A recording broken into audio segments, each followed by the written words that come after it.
नमस्कार प्यारे विद्यार्थियों, बहुत बहुत स्वागत करता हूं हमारे इस अमेजिंग IIT JEE नीट के चैनल पर जिसका नाम है एनपी फिजिक्स। ठीक है, बहुत बहुत स्वागत है। ठीक है, आज शुरू करते हैं 11th क्लास फिजिक्स का पहला चैप्टर जिसका नाम है काइनेमेटिक्स। ठीक है, इसके अंदर हम बहुत सारी चीज़ें पढ़ेंगे। ठीक है, तो शुरू करते हैं काइनेमेटिक्स पहला चैप्टर। ठीक है, तो उसकी सबसे पहले डेफिनेशन देख लेते हैं काइनेमेटिक्स क्या होते हैं।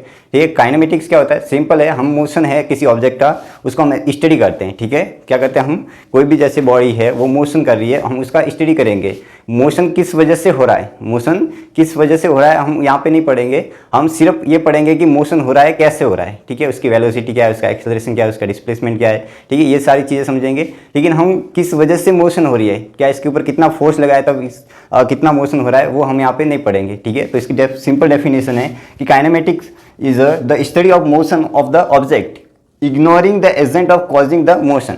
एंड कहने का मतलब ये है कि हम यहाँ पे जो एजेंट है, कॉजिंग एजेंट है किसके, मोशन के, वो हम यहाँ पे स्टडी नहीं करेंगे। ठीक है, ये काइनेमेटिक्स होती है हमारे पास। ठीक है, तो यहाँ पे दो टर्म्स आते हैं हमारे पास, मोशन और रेस्ट। ठीक है, सबसे पहले इनको समझते हैं, मोशन और रेस्ट। ठीक है, तो मोशन और रेस्ट को समझने से पहले हमारे पास एक कंसेप्ट आता है जिसको बोलते हैं हम फ्रेम ऑफ रेफरेंस। ठीक है, फ्रेम ऑफ रेफरेंस। ठीक है, फ्रेम ऑफ रेफरेंस क्या होता है, सिंपल है कि कोई हमारे पास जो ऑब्जर्वर होता है जहाँ से देखता है वो किसी ऑब्जेक्ट को। ठीक है, कोई भी ऑब्जर्वर है वो किसी ऑब्जेक्ट को देखता है, कहाँ से देखता है उसको ही हम बोलते हैं फ्रेम ऑफ रेफरेंस। जैसे मैं यहाँ से पढ़ा रहा हूँ, ग्राउंड से पढ़ा रहा हूँ, तो मेरा जो है मोबाइल को मैं देख रहा हूँ या कैमरे को देख रहा हूँ मैं सामने वाले। ठीक है, तो वो क्या हो गया, मेरा जो फ्रेम ऑफ रेफरेंस है वो क्या हो गया, ग्राउंड हो गया। ठीक है ना, तो ये है फ्रेम ऑफ रेफरेंस होता है। इसको हम कोऑर्डिनेट ज्योमेट्री से देख लेते हैं कि कैसे हम ये देख सकते हैं कि किसी के रेस्पेक्ट में कोई कैसे मोशन में है और कोई कैसे रेस्ट में है। ठीक है ना, सिंपल है। तो हमारे पास जैसे एक है, हमारे पास चोमू है और एक है गोमू। ठीक है, एक चोमू है जो कि ग्राउंड पे खड़ा है और एक चोमू है, सॉरी गोमू है, जो इस गाड़ी में जा रहा है इस लड़की के साथ जिसका नाम है चमेली। ठीक है, हमने 3 एग्जाम्पल ले लिए, एक चोमू, गोमू और चमेली। ठीक है, सिंपल है। तो ये इस दोनों ये गाड़ी में बैठे हैं, गोमू और चमेली, और ये ग्राउंड पे है। तो सिंपल है कि इसका जो फ्रेम ऑफ रेफरेंस हो गया वो क्या हो गया, ग्राउंड। ठीक है, इसका जो क्या हो गया, ग्राउंड हो गया। और जो गोमू है इसका जो फ्रेम ऑफ रेफरेंस क्या हो जाएगा, गाड़ी हो जाएगी। जो भी हमारे पास वैन है, जो भी गाड़ी है, जो है वो क्या है, इसके लिए फ्रेम ऑफ रेफरेंस है। ठीक है, तो हम यहाँ पे देखते हैं कि इसके रेस्पेक्ट में, ठीक है, इसके रेस्पेक्ट में ये है, इसके जो कोऑर्डिनेट है, देखो ध्यान से देखना, इसके रेस्पेक्ट में पहले यहाँ पे था x1, 0 पे था। इस चोमू के रेस्पेक्ट में जो चमेली है पहले कहाँ पे थी, लाई कर रही थी x1, 0 पे। ठीक है, फिर ये यहाँ पे कुछ समय बाद, जैसे मान लेते हैं हमारे पास ये कुछ टाइम हुआ है ये हमारे पास। ठीक है, और थोड़े समय बाद देखते हैं हमारे पास ये टाइम हो गया। ठीक है, तो हम देखते हैं कि इस समय पे हमारे पास x1, 0 पे था और कुछ टाइम बाद ये क्या हो गई, x2, 0। यानी कि ये क्या हो गया, इसकी जो पोजीशन है x1, थी पहले इनिशियल में, वो टाइम के रेस्पेक्ट में क्या हो गई, चेंज हो गई। ठीक है, जो इसकी पोजीशन है x1, 0 वो इसके रेस्पेक्ट में क्या हो गई, टाइम के रेस्पेक्ट में चेंज हो गई। ठीक है, तो हम कह सकते हैं कि इसको क्या लग रहा होगा कि जो चमेली है वो क्या है, मोशन में है। ये क्या सोच रहा होगा कि जो चमेली है वो मोशन में है। ठीक है, तो हमारे पास ऐसे हम करके बना देते हैं। ठीक है, चमेली in motion state, motion state. ठीक है, हमारे पास 2 स्टेट होती है, मोशन और रेस्ट होती है। तो इसको क्या लग रहा है कि जो चमेली है वो किस में है, मोशन में। इवन इसको ये भी लग रहा होगा कि जो हमारे पास गोमू है वो भी मोशन में लग रहा होगा, क्योंकि इसकी भी जो पोजीशन है वो क्या हो रही है, चेंज हो रही है टाइम के रेस्पेक्ट में। ठीक है, अब हम देखते हैं ये, अगर इसका ये कि सिंपल रूल है कि अगर कोऑर्डिनेट ज्योमेट्री से आपको देखना है कि फ्रेम ऑफ रेफरेंस क्या है, तो जो हमारे पास एक होता है फ्रेम ऑफ रेफरेंस, यानी कहने का मतलब जो ऑब्जर्वर होता है जहाँ से देखता है, इसको आप कहाँ पे ले लो, ओरिजिन पे ले लो। कहाँ पे ले लो, इसको ओरिजिन पे ले लो। यानी कहने का मतलब मैंने इसको ओरिजिन पे ले लिया। अब अगर ये है हमारे पास फ्रेम ऑफ रेफरेंस, अगर हमारे पास ये गोमू है तो इसका ओरिजिन बना दो। इसका ओरिजिन जैसे मैंने यहाँ पे बना दिया, सिंपल है, ये करके मैंने इसको ओरिजिन पे रख दिया। ठीक है, और वापस इसको मैंने बना दिया, क्योंकि इसको सेम है कि जो हमारे पास फ्रेम ऑफ रेफरेंस है वो तो एक ही आदमी, यानी कि इसको मैंने क्या बना दिया, ओरिजिन पे बना दिया। फिर इसको देखना है कि जो ऑब्जर्वर जिस ऑब्जेक्ट को देख रहा है उसको कह रहा है कि मोशन में है या रेस्ट में है, उसको हम देखना पड़ेगा कि पोजीशन टाइम के रेस्पेक्ट में चेंज हो रही है कि नहीं हो रही है। उसके अकॉर्डिंग देखेंगे तो सिंपल है कि हमारे पास इसके अकॉर्डिंग हम देखें तो हमारे पास ये ग्राउंड से देख रहा है इस चमेली को, तो सिंपल है कि पहले इसकी पोजीशन थी x1 और चेंज हो गई, कितनी हो गई, x2 हो गई। ठीक है, और बाद में इन्होंने देखा कि जो हमारे पास ये गोमू है, कौन है ये गोमू, ये देख रहा है कि जो इसकी पोजीशन है चमेली की, इस चमेली की जो पोजीशन है वो कितनी है, x कॉमा 0 मान लेता हूँ। कितना गैप है, x है ये हमारे पास कितना डिस्टेंस है, ऐसे मान लेते हैं x गैप है, ठीक है। तो कुछ टाइम बाद भी देखा तो इसका गैप कितना ही रहा, x ही रहा। कितना रहा, x ही रहा। यानी कि इसका जो पोजीशन है किसके रेस्पेक्ट में, इस गोमू के जो फ्रेम ऑफ रेफरेंस है यहाँ पे इसके रेस्पेक्ट में जो हमारे पास चमेली की जो पोजीशन है वो चेंज ही नहीं हुई टाइम के रेस्पेक्ट में। तो क्या है, ये सोच सकता है कि हमारे पास इसको ऐसे लगा, यहाँ से मैं ऐसे डायग्राम करके बना देता हूँ, ठीक है। चमेली इज इन रेस्ट पोजीशन, ठीक है, रेस्ट पोजीशन। और यहाँ पे आप स्टेट भी लिख सकते हैं ना, सिंपल सा स्टेट लिख दो, ये कोई दिक्कत नहीं। तो ये हमारे पास सिंपल है कि इसको क्या लग रहा है कि जो चमेली है वो किस में है, रेस्ट में है, ठीक है। तो यहाँ पे मोशन और रेस्ट को समझने से पहले हमें ये समझना पड़ेगा कि हमारा फ्रेम ऑफ रेफरेंस कौन सा है। किसी ऑब्जेक्ट को हम देख रहे हैं तो किस फ्रेम ऑफ रेफरेंस से देख रहे हैं उसके ऊपर डिपेंड कर रहा है कि कोई बॉडी मोशन में है कि रेस्ट में। तो यहाँ से हमारे पास एक कंक्लूजन निकल के आता है, ठीक है। हमारे पास ये कंक्लूजन निकल के आता है जो हमारे पास मोशन, ठीक है। यहाँ पे थोड़ा सा दिखेगा नहीं, आपको नेक्स्ट पेज पे मैं बता दूंगा, नेक्स्ट स्लाइड पे, ठीक है ना। तो यहाँ पे ध्यान से देखो, इसका ग्राउंड ऑफ रेफरेंस ये हो गया, फ्रेम ऑफ रेफरेंस ग्राउंड हो गया, इस चोमू का और गोमू का क्या हो गया, हमारे पास गाड़ी हो गई। तो इसको लग रहा है कि हमारे पास जो इस चमेली है वो रेस्ट में है और इसको लग रहा है कि ये मोशन में है, ठीक है। तो आई होप ये समझ गए होंगे आप फ्रेम ऑफ रेफरेंस को। अब आते हैं हम नेक्स्ट पॉइंट, जो हमारे पास कंसेप्ट है वो मोशन और रेस्ट को समझ लेते हैं, ठीक है। तो उसकी डेफिनेशन लिख देते हैं, फिर आगे और कंसेप्ट पढ़ते हैं, ठीक है। नेक्स्ट टॉपिक है हमारे पास मोशन, ठीक है। मोशन, इसकी सिंपल डेफिनेशन है, इफ अ बॉडी, आप कह सकते हैं object,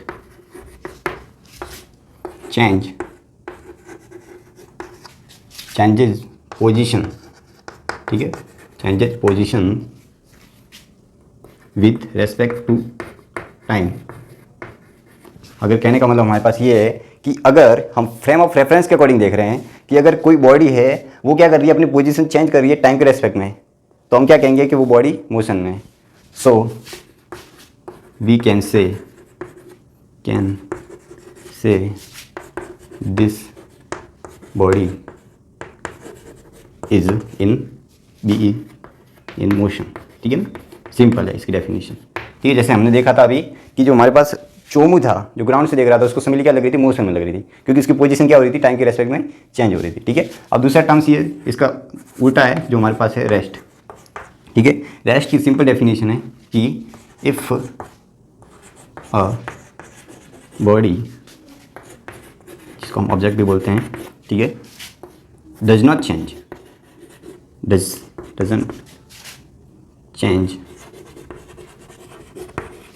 position with respect to time, ठीक है। ये हमारे पास होगी। So we can say this body is be in rest state, ठीक है। हमारे पास दो स्टेट होती है, एक मोशन होती है, एक रेस्ट होती है। तो हमारे पास अगर बॉडी पोजीशन चेंज कर रही है टाइम के रेस्पेक्ट में तो हम कहेंगे मोशन में, अगर चेंज नहीं कर रही है तो हम कहेंगे कि वो रेस्ट में है। सिंपल है, ठीक है। तो हमने देखा कि एक ही बॉडी चोमू को तो लग रही थी कि ये मोशन में और गोमू को लग रही थी कि ये रेस्ट में। तो कहने का मतलब ये है, सिंपल है, कि एक्चुअल में ये मोशन और रेस्ट ये रिलेटिव है। ये क्या एक रिलेटिव है, किसी फ्रेम ऑफ रेफरेंस पे डिपेंड कर रहा है कि आप कहाँ से देख रहे हो, ठीक है। ये कहाँ से देख रहे हो यानी कि हमारे पास एक नोट करके आप लिख देना यहाँ से, ठीक है। सिंपल है कि motion and rest are relative,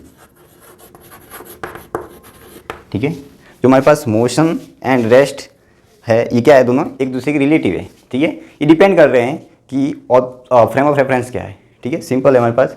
तो ये एक बार आप स्क्रीनशॉट लेना हो तो ले सकते हो, या जो भी लिखना हो चाप लो एक बार, ठीक है। फिर नेक्स्ट स्टार्ट करते हैं, ठीक है। अब नेक्स्ट पॉइंट आते हैं हम ट्रैजेक्टरी पे, ठीक है, क्योंकि इसमें बहुत सारे ग्राफ देखेंगे हम, ठीक है। हम 2D मोशन पढ़ेंगे तब जब आप प्रोजेक्टाइल मोशन आएगी। तो हम सबसे पहले पढ़ लेते हैं ट्रैजेक्टरी क्या होती है, ठीक है। सिंपल ट्रैजेक्टरी क्या होती है, ठीक है। इसकी इक्वेशन भी देखेंगे। ट्रैजेक्टरी कुछ नहीं है कि जो हमारे पास बॉडी है कोई, ठीक है, उसको क्या मान लो, एक पॉइंट मान लो, आप क्या मान लो, पॉइंट। और जिस टाइप से वो मोशन कर रही है, तो आप बहुत सारे पॉइंट को मिला दोगे तो जो पाथ बनता है इसको हम क्या बोलते हैं, ट्रैजेक्टरी।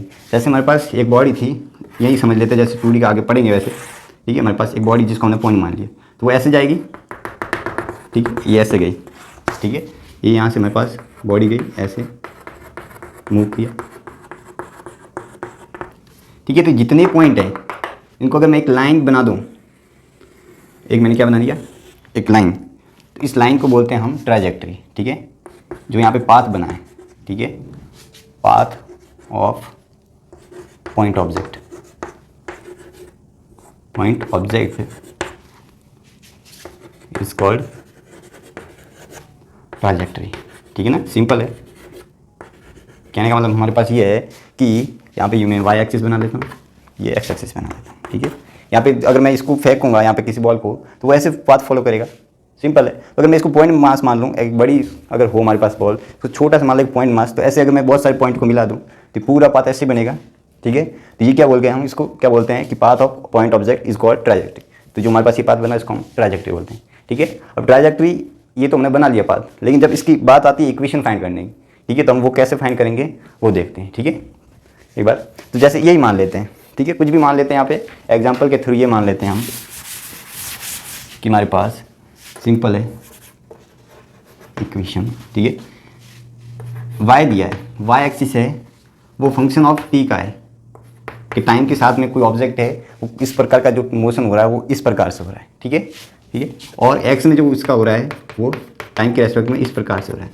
इसका मतलब आप समझ रहे होंगे, ठीक है। ये फंक्शन ऑफ टाइम है, ठीक है, कौन, वाई, ये भी फंक्शन ऑफ टाइम है, ये एक्स है, ठीक है। दोनों अलग अलग हो सकते हैं, ठीक है। मैं यहाँ पे F1 मान लेता हूँ, F2 मान लेता हूँ, कुछ भी मान लो आप, ठीक है। तो हमारे पास ये दो फंक्शन हो गए, ठीक है, जो कि दोनों टाइम पर डिपेंड कर रहे हैं। हो सकता है एग्जांपल के लिए हम आगे पढ़ेंगे, तो आपको क्या करना है, जब फाइंड करनी है इक्वेशन, ठीक है, तो आपको इक्वेशन फाइंड करनी है, तो आपको तो ये फाइंड करना पड़ेगा, यानी कि कहने का मतलब ये है कि जो हमारे पास y है वो x के रेस्पेक्ट में कितना चेंज हो रहा है, ठीक है। यही फाइंड करना पड़ेगा ना आपको, जो हमारे पास ये y है वो x के टर्म्स में कितना चेंज हो रहा है, ठीक है। तो ये हमारे पास क्या बन जाती है, एक इक्वेशन बन जाती है, ठीक है। इसको हम बोलते हैं trajectory equation, trajectory equation, simple है ये ट्रैजेक्टरी इक्वेशन। लेकिन अब इसको फाइंड कैसे करेंगे, ध्यान से देखो, इसको हम क्या कर देंगे, इसको सिंपल है, यहाँ से हम t की वैल्यू निकालेंगे x के टर्म में, t कुछ भी निकाल दिया, फिर हम जो यहाँ पे t की वैल्यू आई है ये हम पुट कर देंगे यहाँ पे, तो हमारे पास ये फंक्शन आ जाएगा कि नहीं आ जाएगा, ये बताओ, ठीक है। तो हमारे पास ये फंक्शन आ जाएगा जिसको हम बोलते हैं ट्रैजेक्टरी इक्वेशंस, ठीक है, जो हमारे पास पाथ बनेगा। कहने का मतलब ये है, इसको अगर एक ज्योमेट्री से देखें तो हमारे पास जो y है वो लिखा था हमने इक्वल टू F1t, और हमारे पास ये क्या है, x है, जो कि F1t मान लेते, 2t जो भी मान लेते, ठीक है ना, ठीक है। तो कहने का मतलब y ऐसे चेंज हो रहा है, x ऐसे चेंज हो रहा है, तो ये जो पाथ बनेगा, ठीक, कुछ भी बना पॉइंट से बना होगा ट्रैजेक्टरी, इसकी जो इक्वेशन होगी वो क्या बन जाएगी, f(x) इक्वल टू y, इसको बोलेंगे हम ट्रैजेक्टरी इक्वेशन, जो कि 2D में हम फाइंड करेंगे आगे। तो ये हमारे पास हो गया ट्रैजेक्टरी इक्वेशन और ट्रैजेक्टरी क्या होता है, ठीक है।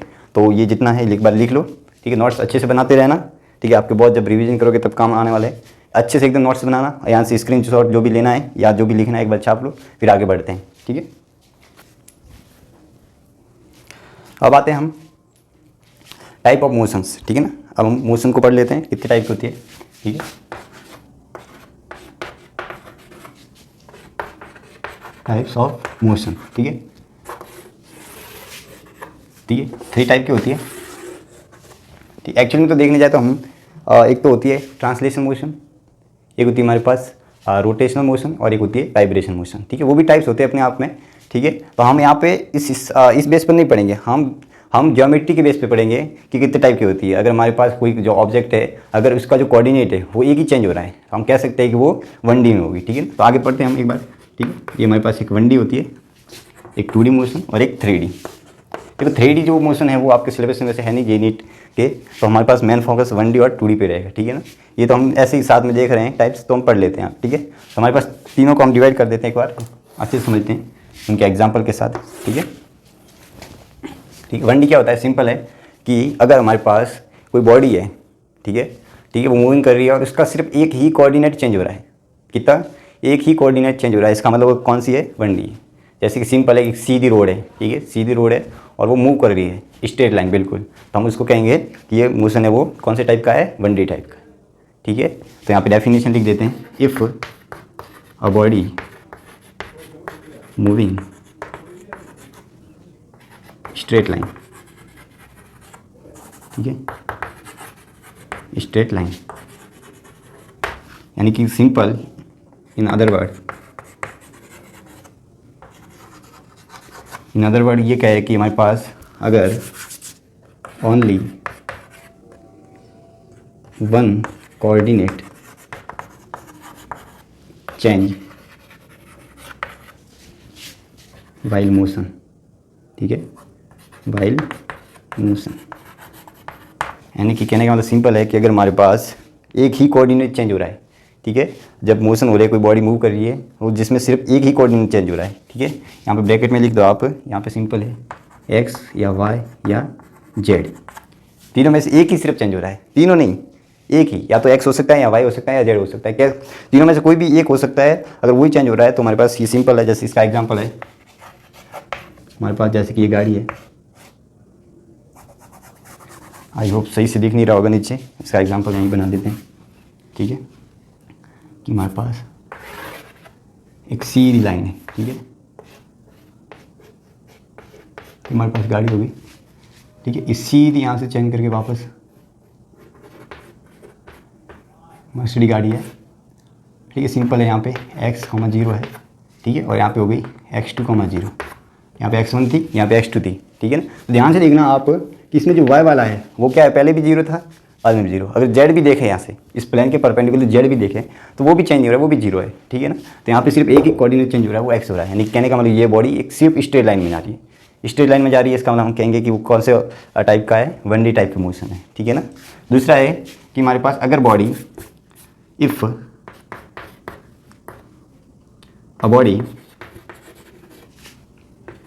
a body moving then change two coordinate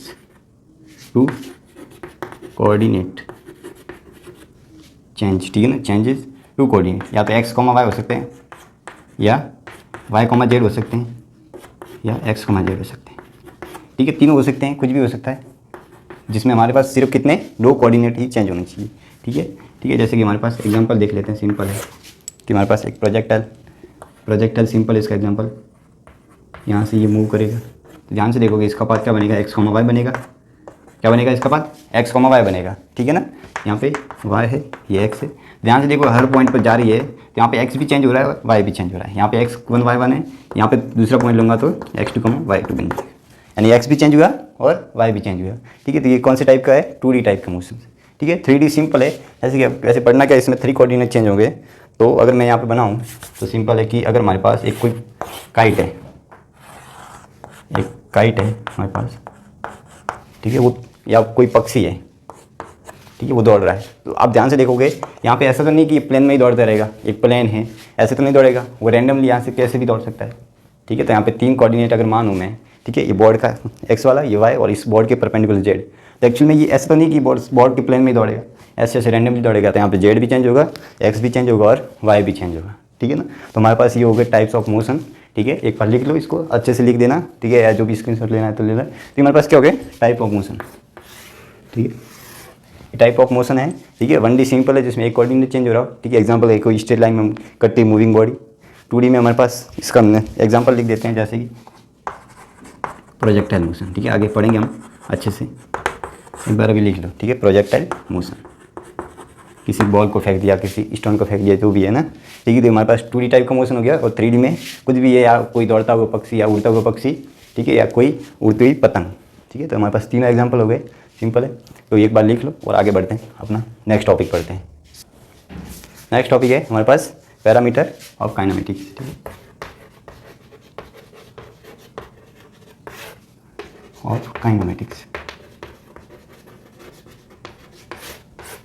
ठीक, कौन कौन से पैरामीटर काइनेमेटिक्स के वो हम इस चैप्टर में करने वाले हैं, वो एक बार लिख लेते हैं, ठीक है। पहला है हमारे पास डिस्टेंस, ठीक है, डिस्टेंस,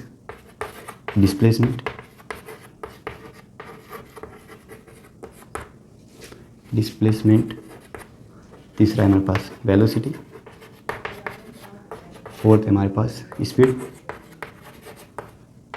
फिफ्थ है हमारे पास एक्सेलरेशन,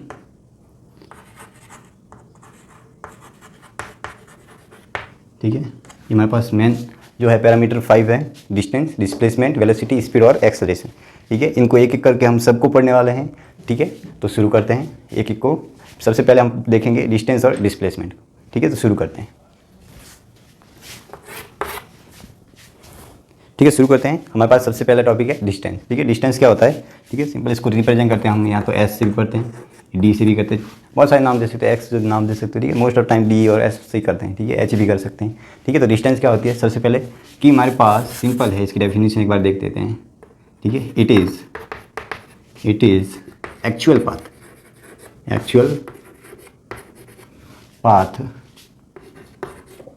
कवर्ड बाय और ऑब्जेक्ट। ठीक है, it is a actual path covered by object. Simple है कि जैसे कि हमारे पास एक घर है। ठीक है, ये घर है, यहाँ से एक कोई लड़का है अपने घर से चला। ठीक है, यहाँ पे हमारे पास क्या है? एक स्कूल है। क्या है ये? स्कूल है। ठीक है, तो ये यहाँ से चला, यहाँ पे एक बीच में कोई भी है, दुकान आती है। ठीक है, अच्छी वाली दुकान आई। ठीक है, वहाँ से जो भी है टॉफ़ी वगैरह ली, चिंगम ली। इसने कहा ये यहाँ से 2 किलोमीटर है। ठीक है, ये वापस घूम के यहाँ से 2 किलोमीटर और है। ठीक है, 2 किलोमीटर और है हमारे पास। ठीक है, सिंपल है। ये 2 किलोमीटर यहाँ से, कहाँ से? घर से ये दुकान तक चला, फिर दुकान से वापस 2 किलोमीटर कहाँ चला? स्कूल की ओर। तो इसने जो एक्चुअल पाथ कितना कवर किया? 2 किलोमीटर यहाँ से, 2 किलोमीटर यहाँ से। यानी कि अगर मैं यहाँ से डिस्टेंस देखने जाऊँ तो कितना हो गया? 2 + 2 यानी कि 4 किलोमीटर। ठीक है, कितना डिस्टेंस कवर किया इसने? 4 किलोमीटर। तो डिस्टेंस सिंपल है। अब ये क्या होती है? सबसे पहले ये होती है स्केलर क्वांटिटी होती है। स्केलर क्वांटिटी होती है। ठीक है, और इसकी जो यूनिट होती है हमारे पास लेंथ। ठीक है, क्या होती है? लेंथ, सॉरी मीटर बोलते हैं इसको, मीटर। ये हमारे पास क्या हो गई? इसकी यूनिट हो गई। ये क्या है? एक स्केलर क्वांटिटी है।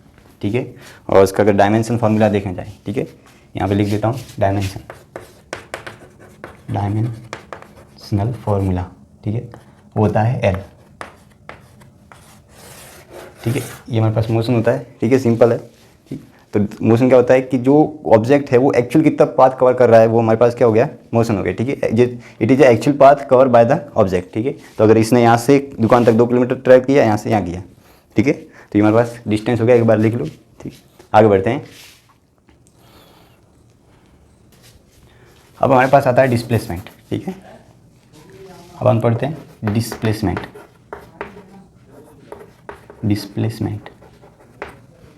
ठीक है, डिस्प्लेसमेंट क्या होता है? ठीक है, ये कुछ नहीं होता है, एक्चुअल में डिस्टेंस से होता है। ठीक है, तो इसको डिस्क्राइब कैसे करेंगे? ये हमारे पास इसके ऊपर वेक्टर लगा दो, क्योंकि ये कौन सी है? एक वेक्टर क्वांटिटी है। ठीक है, इसकी यूनिट मीटर और डायमेंशन सेम ही रहती है। ठीक है, तो इसकी डेफिनेशन क्या होती है? सिंपल, इट इज़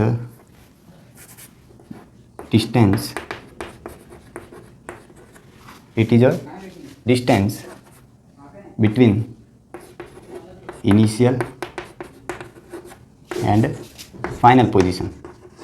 ठीक है, इनिशियल एंड फाइनल पोजीशन। ठीक, कुछ नहीं है। डिस्प्लेसमेंट क्या होता है कि एक प्रकार की डिस्टेंस होती है जो इनिशियल और फाइनल के बीच का शॉर्टेस्ट पाथ बोल सकते हैं ना। ये डिस्टेंस क्या बोल सकते हैं आप? Shortest path. कहने का मतलब it is the shortest path between initial and final position. ठीक है, तो जैसे कि अगर ये एग्जांपल लें हमारे पास, ये अगर एग्जांपल लें, ठीक, तो हमारे पास ये आदमी था, यहाँ से इतना चला, और इसका अगर सीधी डिस्टेंस देखें, इसकी सीधी डिस्टेंस मान लेते हैं, ये हमारे पास है 3 किलोमीटर है। कितनी है? 3 किलोमीटर। ठीक है, इनिशियल कहाँ पे था? यहाँ पे था, और फाइनल यहाँ पे है। तो अगर मैं डिस्टेंस की बात करूँ तो यहाँ से ये ऐसे चला, एक्चुअल कवर पाथ किया इसने 2 और 2 4 किलोमीटर। अगर डिस्प्लेसमेंट की बात करूँ तो ये यहाँ से सीधा यहाँ पे चला। ठीक है, तो हमारे पास जो डिस्प्लेसमेंट हो जाएगा वो क्या हो जाएगा? इनिशियल और फाइनल बीच का शॉर्टेस्ट पाथ यही है 3 किलोमीटर। ये हमारे पास डिस्प्लेसमेंट आ गया। सिंपल है। ठीक है, तो ये डिस्टेंस और डिस्प्लेसमेंट में डिफरेंस होता है। ठीक है, डिस्टेंस एक्चुअल कवर पाथ है और displacement shortest path between initial and final position. ठीक है, तो इतना लिख लो एक बार, फिर आगे बढ़ते हैं, इसके ऊपर क्वेश्चंस करते हैं। ठीक है, अब एक नोट करके लिख लेते हैं इनके बारे में, डिस्टेंस और डिस्प्लेसमेंट के बारे में कुछ चीज़ें। ठीक है, ठीक है। पहला पॉइंट है, इस सेम यूनिट होती है, same unit and dimension formula. ठीक है, डायमेंशनल फार्मूला। ठीक है, सेम होता है, इसकी यूनिट क्या होती है? ठीक है, मीटर होती है और लेंथ, ये डायमेंशन फार्मूला होता है। ठीक है, दूसरा है हमारे पास पॉइंट, ये मेन पॉइंट है, इसको थोड़ा सा नोट कर देना, इंपॉर्टेंट है। ठीक है, डिस्टेंस होती है, वो क्या होती है? डिस्प्लेसमेंट, क्योंकि ये क्या है? एक वेक्टर क्वांटिटी, सॉरी स्केलर है, और ये क्या है? वेक्टर क्वांटिटी है। ठीक है, तो उसका क्या लेना पड़ेगा मुझे? मॉड। अगर मुझे इसका मैग्नीट्यूड देखना है तो वो जब दोनों इक्वल होते हैं, ये किस केस में होते हैं? ये व्हेन मोशन इज 1D।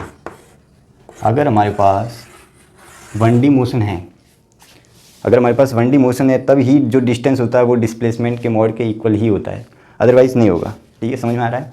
अगर 1D मोशन नहीं है तो ये कभी भी इक्वल नहीं होंगे। जस्ट सिंपल है कि हमारे पास एक 1D मोशन है। ठीक है, यहाँ से बॉडी गई, यहाँ पे आ गई। ठीक है, तो ध्यान से देखोगे, डिस्प्लेसमेंट भी यही है और डिस्टेंस भी यही है। ठीक है, भले डायरेक्शन आप देख सकते हैं यहाँ से आ गई, लेकिन मैग्नीट्यूड है जो इसका डिस्प्लेसमेंट का, वो तो सेम ही है डिस्टेंस के। ये किसके केस में है? जब 1D है। ठीक है, तो लेकिन जब बात आती है 2D की या 3D की, तो distance always greater then displacement के मॉड के। ठीक है, इन केस ऑफ 2D या 3D। ठीक है, 3D या 2D के केस में जो हमारे पास डिस्प्लेसमेंट का मोड है वो हमेशा डिस्टेंस से कम ही आएगा, क्योंकि आप ध्यान से देखो, अगर हमारे पास ऐसे कोई फ्लो है तो डिस्प्लेसमेंट तो ये आ गया सीधा, ये डिस्प्लेसमेंट क्या हो गया? सीधा, लेकिन डिस्टेंस ने एक्स्ट्रा कवर कर ली, है ना? यही बात है। ठीक है, तो हमारे पास यही रीज़न होता है कि जब हमारे पास 1D होता है तब तो दोनों इक्वल होते हैं, लेकिन 2D होता है तो इस केस में जो डिस्टेंस है वो ज़्यादा हो जाती है डिस्प्लेसमेंट। ठीक है, और हमारे पास फोर्थ पॉइंट ये है। ठीक है, डिस्टेंस, अगर हमारे पास मूविंग बॉडी है तो डिस्टेंस नॉट इक्वल टू 0। अगर हमारे पास मूविंग बॉडी है तो distance not equal to 0, but displacement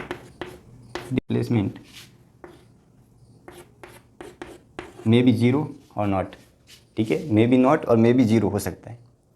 ठीक है, तो कहने का मतलब है कि डिस्टेंस कभी भी 0 नहीं होगी अगर एक बॉडी मूविंग है। ठीक है, लेकिन डिस्प्लेसमेंट 0 हो सकता है। ठीक है, और 500 पॉइंट है हमारे पास, डिस्प्लेसमेंट हो गया, डिस्टेंस हो गया।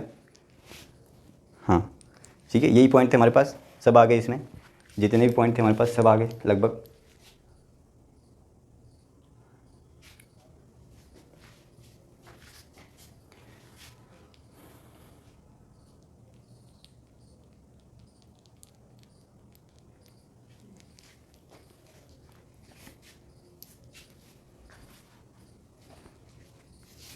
ठीक है, अब इसके ऊपर क्वेश्चन कर लेते हैं एक बार। ठीक है, अच्छे वाले क्वेश्चन करते हैं। ठीक, एक बार लिख लो ये पूरा।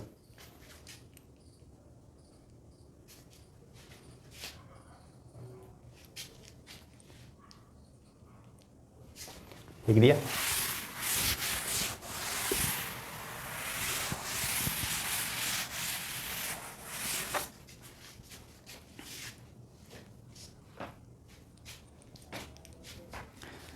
अब डिस्टेंस और डिस्प्लेसमेंट को एक थोड़ा सा और समझ लेते हैं ज्योमेट्री से।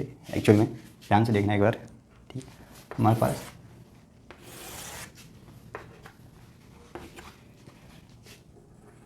t इक्वल टू 0 पे यहाँ पे था, x1 y1 पे था। ठीक है, एट t इक्वल टू 0। अब ये मूव करके यहाँ पे आ गया पॉइंट, सपोज करो यहाँ से मूव करके ये यहाँ पे आ गया। ठीक है, ये final x2 y2 8 time t, 80 time. ठीक है ना? ठीक है, तो इसका जो इनिशियल पोजीशन वेक्टर होगा वही हो जाएगा हमारे पास, इसको r1 मान लेता हूँ, और फाइनल पोजीशन वेक्टर ये हो जाएगा, इसको r2 मान लेता हूँ। ठीक है, तो हमारे पास अगर डिस्टेंस देखना है तो डिस्टेंस तो क्या है? ये वाला पाथ है। ठीक है, तो अगर मैं छोटा सा लूँ dr वेक्टर, ठीक है, वापस एक छोटा सा dr वेक्टर, बहुत सारे छोटे छोटे dr वेक्टर लूँ। ठीक है, और इनका मैं क्या कर दूँ? सम कर दूँ, तो हमारे पास ये क्या आ जाएगा? इसका अगर मैं क्या करूँ, इसका मॉड लेके मैं क्या कर दूँ? इसका इंटीग्रेशन कर दूँ। ठीक है, तो ये हमारे पास क्या देगा? डिस्टेंस देगा। तो जो डिस्प्लेसमेंट है वही हो जाएगा जो कि डेल्टा आर है। ठीक है, ये डेल्टा आर क्या है हमारे पास, ये है डिस्प्लेसमेंट।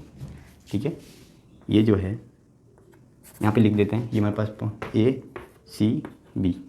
ठीक है, ए भी क्या है, डिस्प्लेसमेंट है, ये भी डिस्प्लेसमेंट है, जो कि इसको कैसे लिखेंगे, सिंपल है हमारे पास, ये लिखेंगे हम integration of D R vector, फिर इसका मॉड लेंगे तो ये हमारे पास क्या आ जाएगा, डिस्प्लेसमेंट आ जाएगा। और अगर मुझे लिखना है ए सी बी, ये क्या हो जाएगा, डिस्टेंस हो जाएगा। और ये क्या होगा, इंटीग्रेशन डी आर वेक्टर का मॉड करके फिर समेशन लेना है। इन दोनों में ये डिफरेंस है। अगर मैं इसको ज्योमेट्री में देखूँ या मैथमेटिकली देखूँ तो मैं क्या करना है, इन सब का पहले वेक्टर एडिशन करना है, फिर इसका मॉड लेना है, तो हमें डिस्प्लेसमेंट मिलेगा। और अगर मैं इसका सबका मॉड लेके फिर सम करूँ, यानी कि इसका इंटीग्रेशन करूँ, तब मुझे क्या देगा, ये ए सी भी देगा, यानी कि डिस्टेंस देगा। ठीक है, तो इसको मैथमेटिकली में ऐसे लिखते हैं। ठीक है, तो ये एक बार लिख लो, छाप लो फटाफट और आगे बढ़ते हैं।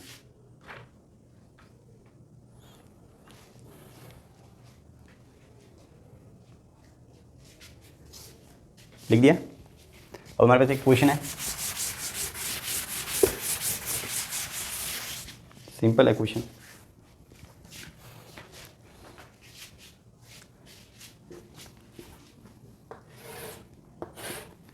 एक हमारे पास क्वेश्चन से अच्छा वाला, ठीक है, वो करते हैं सॉल्व। क्वेश्चन ये है, ठीक है, एक था पार्टिकल जो ऐसे सर्कुलर पाथ में हाफ सर्कुलर में ऐसे घुमा, फिर क्या किया इसने, इसकी जो रेडियस है वो आर है।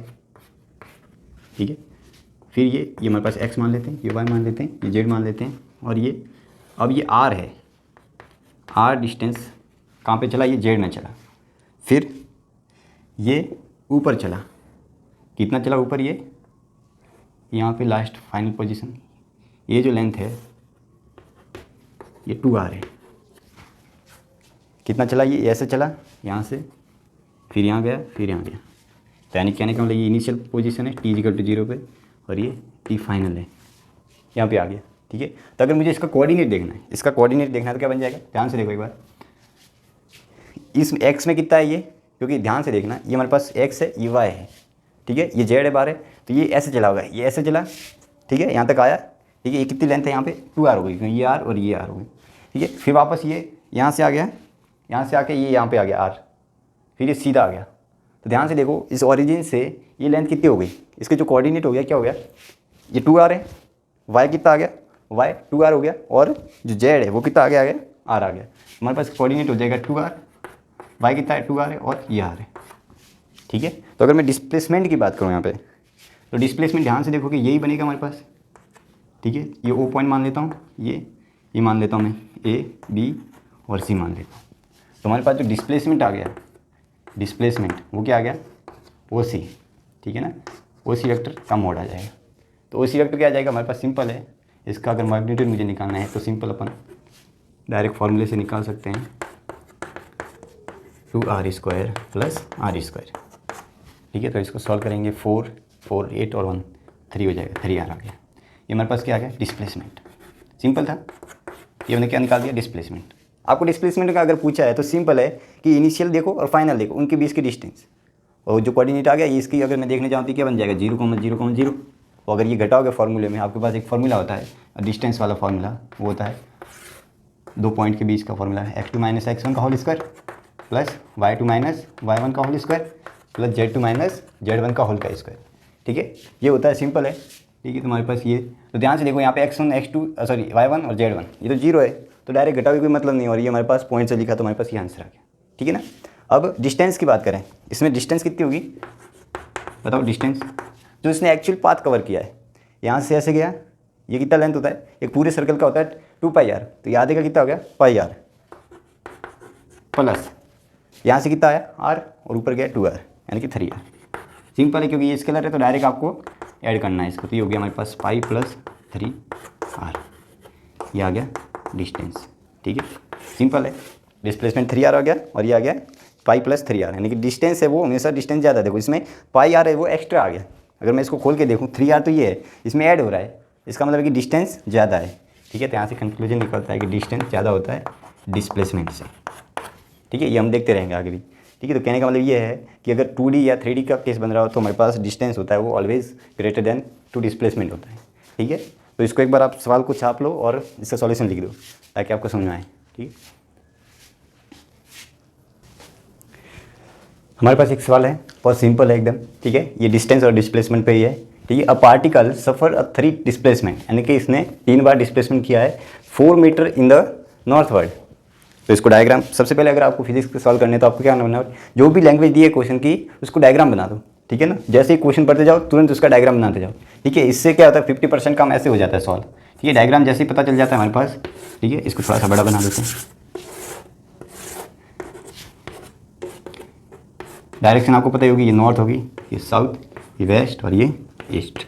ठीक है, सबसे पहले क्या बोला है 4 मीटर इन द नॉर्थवर्ड, यानी कहने का मतलब ये है कि हमारे पास 4 मीटर इधर चला, 4 मीटर। ठीक है, ये ओ पॉइंट है, ए तक चला।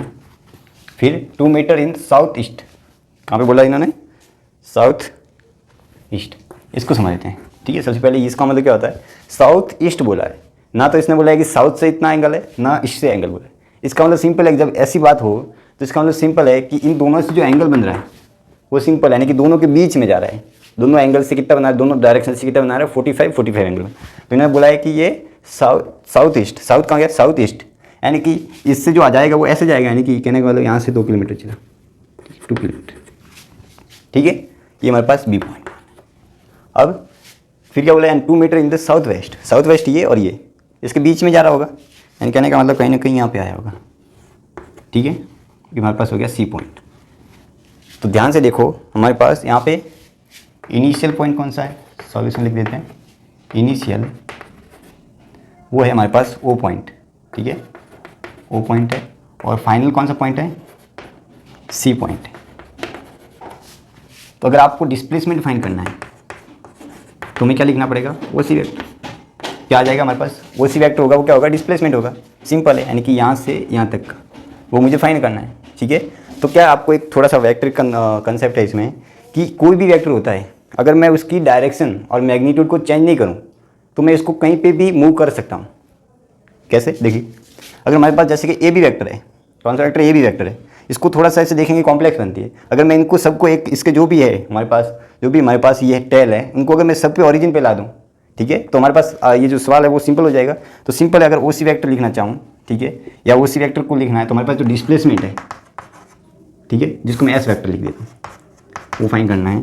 तो आप क्या लिखोगे, ओ वेक्टर, फिर क्या चला, ए बी वेक्टर, फिर क्या चला, बी सी वेक्टर। 3 चला, ओ ए बी और बी सी। ठीक है, तीनों, ये हमारे पास पूरा जो आएगा वो डिस्प्लेसमेंट देगा। लेकिन हम ऐसे कैसे समझें कि किस में कितना है, तो इसको क्या करना पड़ेगा, आपको सबसे पहले इस वेक्टर को ओरिजिन पे लाने पड़ेंगे। तो ऐसे करने के लिए आपको ध्यान से देखो, इस सवाल को मैं कैसे कर दूँ, इसको चेंज कर देता हूँ। यहाँ पे कितना है, दूसरे कलर से, यहाँ पे 4 मीटर है। ऐसा कैसे मैं यहाँ पे उठा के लेके आ जाऊँ, ठीक है, ऐसे कैसे, तो आपको पता है ये दोनों से 45 एंगल बनाएगा। ठीक है, ये हमारे पास हो गया ए बी वेक्टर, और ऐसा कैसे मैं इसको यहाँ पे उठा के लेके आ जाऊँ, ये आ जाएगा सी बी। ठीक है ना, तीनों को मैंने इस वेक्टर को ला दिया। अब तो डायरेक्ट देख सकता हूँ ना, आपको क्या करना है, ये हमारे पास आई कैप होता है, ये नॉर्थ साउथ ईस्ट और वेस्ट, ये माइनस आई कैप, ये हमारे पास हो जाएगा माइनस जे कैप, और ये जे कैप। सिंपल है, तो इसके क्या लेते हैं, कंपोनेंट ले लेते हैं। इसका तो पूरा जे में ही है, इसका आपको पता है एंगल 45 है, 45 है। ठीक है, तो इसका एंगल आ जाएगा हमारे पास, ये कितना था, 2 मीटर है, तो ये आ जाएगा 2 cos 45। इसका आ गया हमारे पास, इधर आ जाएगा 2 sin 45। ऐसा कैसे, यहाँ पे 45 एंगल है, यहाँ पे भी 45 है, आप किसी में भी ले लो, तो ये आ जाएगा 2 cos 45, और इधर आ जाएगा वही वाली बात है 2 sin 45। ठीक है, अब सारों को एक साथ लिख दो और सॉल्व कर दो। तो हमारे पास जो ये आ रहा है, ये कौन सा आ रहा है, ओ ए वेक्टर, वो तो कितना आ रहा है, वो आ रहा है हमारे पास 4 जे कैप, पूरा का पूरा आ रहा है। ए बी वेक्टर कितना आ रहा है, ठीक है, अब इसकी वैल्यू डायरेक्ट मैं सॉल्व कर देता हूँ, तो 2/√2 हो गई। ठीक है, ये भी होगी 2/√2, 2/√2 हो जाएगी। ठीक है, तो हमारे पास ए बी वेक्टर आ जाएगा 2/√2 आई कैप, फिर इसका एक कंपोनेंट यहाँ पे आ जाएगा माइनस जे में, तो -2 जे कैप, ये हमारे पास ए बी वेक्टर आ गया। ठीक है, अब तीसरा है हमारे पास B C vector. B C vector भी सिंपल है, वो आ जाएगा हमारे पास -2/√2 आई कैप। ठीक है, और इसके नीचे वापस माइनस का आ जाएगा, वो आ जाएगा 2/√2 जे कैप। अब इसको सॉल्व कर दो फटाफट, हमारे पास आंसर आ जाएगा। ठीक है, तो ये आ जाएगा हमारे पास 4 जे कैप ठीक है। 2√2 को चेंज कर देते हैं हम एक बार, ये हो जाएगा 2 ऊपर नीचे मल्टीप्लाई कर दो तो ये आ गया √2। तो डायरेक्ट मैं इसकी जगह पे √2 लिख सकता हूँ। ये आ जाएगा √2 आई कैप, ये भी आ जाएगा -√2 जे कैप, ये भी आ जाएगा -√2 आई कैप, ठीक है। और ये भी आ जाएगा -√2 जे कैप, ठीक है। अब जो भी कट रहा है वो कैंसिल कर दो आपको, ठीक है। सही है ना, ये माइनस का आ जाएगा, ये नेगेटिव में आ गए दोनों, ठीक है। और ये एक नेगेटिव में आ गया, एक पॉजिटिव में आ गया, तो ये कैंसिल हो गए, ठीक है। और क्या बन जाएगा हमारे पास, ये आ जाएगा जे का है ना पूरा, ये हो जाएगा 4 - 2√2 जे कैप, ठीक है ना। ये आ गया हमारे पास डिस्प्लेसमेंट, ठीक है। और इसका अगर मॉड देखना चाहें तो मॉड आ जाएगा हमारे पास, सिंपल है 4 - 2√2 मीटर। ये आ गया डिस्प्लेसमेंट। तो आपको क्या करना है, जब भी ऐसे वेक्टर आए, ऐसा डिस्प्लेसमेंट अगर आपको फाइंड करना है तो आपको ये, क्योंकि every vector is free vector, तो आप इसको यहाँ पे लेके आ जाओ, ताकि मैं इसको कंपोनेंट ले लूँ आई में कितना है और जे में कितना है। ऐसा कैसे, मैंने इसको यहाँ पे लेके आ गया, इसको देखा आई में कितना है जे में कितना है, इसके कंपोनेंट ले लिए। अब आपको पता है ये मेरे पास डिस्प्लेसमेंट होता है, इनके सबके कंपोनेंट लिख के हमने सॉल्व कर दिया, ठीक है। और डिस्टेंस तो आपको पता ही है, इसका अगर मुझे देखना है डिस्टेंस, तो डिस्टेंस कितनी आ जाएगी, ठीक है। बताओ डिस्टेंस कितनी आ गई, डिस्टेंस आ गई हमारे पास 4228, यानी कि सिंपल है 8 मीटर। डिस्टेंस के लिए आपको कुछ ज़्यादा जोर नहीं लगाना है, सिर्फ जितने भी चला है उसको सबको ऐड कर दो, ठीक है। बिल्कुल स्केलर फॉर्म में ऐड कर दो। तो ये हमारे पास एक बार उतार लो इस सवाल को, अच्छा सवाल है, ठीक है। और आगे बढ़ते हैं हम, एक और डिस्प्लेसमेंट के ऊपर क्वेश्चन कर देते हैं, एक और क्वेश्चन करते हैं, ठीक है। जैसे मान लेते हैं एक पार्टिकल है, वो ऐसे पूरा सर्कुलर घूमता है, ठीक है, जिसकी रेडियस r है, ठीक है, ऐसे। और इसको पूरा घूमने में जो टाइम लगता है वो 40 सेकेंड, कितना है 40 सेकेंड है। ये मेरे पास क्वेश्चन अच्छा वाला है, 40 सेकेंड लगते हैं, ठीक है। तो मुझे बताओ इसको t = 120 सेकेंड, मान लेते हैं 140 सेकेंड तक ये घूम रहा है, ठीक है। इसका टाइम पीरियड कितना 40 सेकेंड है एक, ठीक है। तो मुझे ये बताओ कि ये इसके बाद इसका जो डिस्प्लेसमेंट आएगा वो फाइंड करना है और डिस्टेंस वो फाइंड करनी है, सिंपल। तो ऐसे सवाल को कैसे करना है, आपको सबसे पहले तो देखो कि ये 40 सेकंड में एक पूरा राउंड करता है। कहने का मतलब ये है कि अगर मैं यहाँ से छोड़ूँ तो 40 सेकंड ये पूरा यहाँ से घूमने में कितना लगेगा इसको 40 सेकंड, यानी कि 40 सेकंड में इसने कितनी डिस्टेंस कर दी 2πr, ठीक है। 40 सेकंड में कितनी कर दी 2πr, ठीक है। तो अब मुझे डिस्टेंस पहले, सबसे पहले मैं डिस्टेंस फाइंड कर लेता हूँ। तो 40 सेकंड में 2πr की इसने, ठीक है। तो हमारे पास 80 में कितना करेगा 4πr, 120 में कितना करेगा 6πr। अब ध्यान से देखो, या तो आप डायरेक्ट गणित लगा दो ना, डायरेक्ट सिंपल है कि अगर 40 में इतनी गिरी तो 1 सेकंड में कितना करेगा 2πr/40। तो अब मुझे कितना निकालना है 140, 140 सेकंड में कितना करेगा, तो यह आ जाएगा 2πr/40 × 140, 0 से 0 कैंसिल, ये से ये 2 और ये 7 आ गया, यानी कितना आ गया इसमें 7πr। ये आ जाएगा हमारे पास डिस्टेंस, ये तो हमने देखा डिस्टेंस आ गया 7πr, कितना आ गया हमारे पास 7πr। डिस्प्लेसमेंट कितना होगा वो देखना है। तो ध्यान से देखो, पहले तो इसका देखो टाइम पीरियड, ये जो हमारे पास है इसका ध्यान से देखना, 1:40 में ये पूरा चक्कर एक राउंड निकाल दिया, 80 में 2 राउंड और वापस 120 में तीसरा राउंड, यानी कि अगर मैं देखूँ 120 सेकंड तक तो उसका डिस्प्लेसमेंट 0 है अभी भी, और नेक्स्ट कितनी बची 20 सेकंड। आपको पता है पूरा 40 है तो ये कितना आ जाएगा, यहाँ तक आएगा, बिल्कुल आधे में आ जाएगा ना, ठीक है। यहाँ से चला तो ये इसकी फाइनल पोजीशन यहाँ पे होगी, इनिशियल यहाँ थी, ठीक है। हमारे पास सिंपल इसका डिस्प्लेसमेंट कितना हो जाएगा ये, तो यहाँ से डिस्प्लेसमेंट आप डायरेक्ट लिख सकते हो 2r की, ठीक है। तो ये मेरे पास डिस्टेंस और डिस्प्लेसमेंट जब ऐसे सर्कुलर वाले केस आते हैं टाइम पीरियड दो तो आप डायरेक्ट ऐसे भी देख सकते हो, ठीक है ना। तो फटाफट लिख लो। हमने अभी तक डिस्टेंस और डिस्प्लेसमेंट को देख लिया, ठीक है। डिस्टेंस और डिस्प्लेसमेंट जो पैरामीटर थे काइनेमेटिक्स के वो हमने अभी तक कवर कर लिए, जितने भी क्वेश्चन थे वो कर लिए, और जो बाकी के क्वेश्चन हैं वो मैं आपको सीट या DPP दूंगा उसमें सॉल्व करते रहना, ठीक है ना। तो अब हम आते हैं दूसरा, जो हमने तीसरा पॉइंट लिया था वो स्पीड लिया था ना, पैरामीटर, ठीक है। सबसे पहले इसको समझ लेते हैं स्पीड क्या होती है, ठीक है। स्पीड अगर इसकी डेफिनेशन देखने जाऊँ, सिंपल है कि distance covered by object in unit time, ठीक है, सिंपल है कि यूनिट टाइम में जितनी इसने डिस्टेंस कवर की वही क्या होती है, स्पीड होती है। ठीक है ना, जैसे हम बोलते हैं ना कि 60 किलोमीटर पर आवर, ठीक है, 60 किलोमीटर पर आवर, यानी कहने का मतलब ये है कि 1 घंटे में वो कितना कवर लेगा, 60 किलोमीटर। इसका मतलब यही है। ठीक है, तो यहाँ पे यूनिट टाइम आप 1 सेकंड लोगे तो इसको कन्वर्ट करोगे आगे जाके, तो वो जो हमारे पास जो भी आएगी स्पीड, उसको बोलेंगे हम कि जो हमारे पास यूनिट टाइम में जो डिस्टेंस ट्रेवल की वही है स्पीड। तो इसका फॉर्मूला क्या बन जाएगा स्पीड का, सिंपल है, डिस्टेंस बाय टाइम। अगर आप यहाँ पे 1 सेकंड रखो तो हमारे पास क्या बन जाएगा, speed is equal to distance हो जाएगा। तो यही इसकी डेफिनेशन है। फिजिक्स में कोई डेफिनेशन अलग से नहीं बनाते हैं, वो फॉर्मूले को देख के बनाते हैं कि अगर मैं यहाँ पे यूनिट टाइम ले लूँ यानी कि 1 सेकंड कर दूँ तो सिंपल है कि इसकी जो डिस्टेंस हो जाएगा वो स्पीड के इक्वल हो जाएगा। तो वही बात की गई है इस डेफिनेशन में। ठीक है ना, तो ये हमारे पास एक फॉर्मूला बन जाता है। ठीक है, ये हमारे पास स्पीड हो गई। ठीक है, इसके बारे में पॉइंट ये है कि ये हमारे पास क्या होती है, स्केलर क्वांटिटी होती है।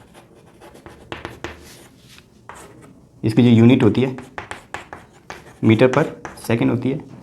ठीक है, और भी यूनिट ले सकते, किलोमीटर पर आवर भी लेते हैं, लेकिन ये ऐसा यूनिट होती है। ठीक है, ठीक है, डायमेंशनल जो फॉर्मूला होता है वो होता है हमारे पास m तो 0, कोई kg कुछ है ही नहीं, L1 T-1, ये डायमेंशनल फॉर्मूला होता है। ठीक है, स्केलर क्वांटिटी है, इसका मीटर पर सेकंड है, और ये है। तो इतना सफिशिएंट है इसके बारे में, स्पीड के बारे में। अब जो मेन चीज़ है उसके ऊपर क्वेश्चन आते हैं, उसके टाइप के ऊपर। टाइप्स हम पढ़ेंगे, जैसे भी average, instantaneous, uniform, non uniform, इसके ऊपर क्वेश्चन आते हैं। ठीक है, तो अब पढ़ते हैं नेक्स्ट, इसको पहले आप लिख लो। ठीक है, टाइप्स ऑफ स्पीड। ठीक है ना, कितने टाइप की होती है वो देख लेते हैं। एवरेज, ठीक है, दूसरी हमारे पास होती है इंस्टेंटेनियस,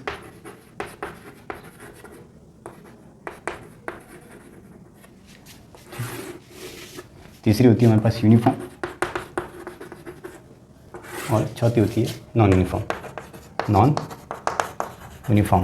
ठीक है, 4 टाइप की होती है स्पीड, एवरेज, इंस्टेंटेनियस, यूनिफॉर्म और नॉन यूनिफॉर्म। एक एक समझते हैं। एवरेज क्या होता है, सिंपल है कि कभी कभी जैसे आप कोई ट्रैवलिंग पे गए, ठीक है, तो आप रोड पे जा रहे हो तो ऐसा तो नहीं जरूरी नहीं कि आपकी जो स्पीड है वो बिल्कुल कंटिन्यूसली एकदम सेम स्पीड से जा रहे हो।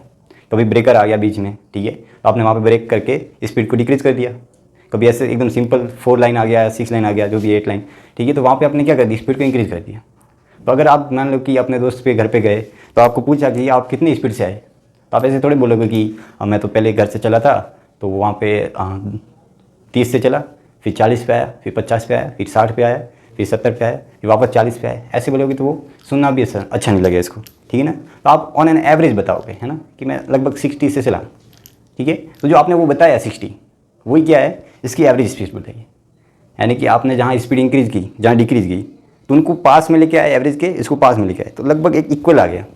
एक क्या आ गया, इक्वल। ठीक है, ये तो हमने डेली लाइफ में देखा। अब इसको मैथमेटिकली कैसे देखें फिजिक्स में, ठीक है, वो देखते हैं। तो एवरेज कुछ नहीं होता है, ठीक है, जो हमारे पास V एवरेज वो होता है delta S upon delta T, simple formula है।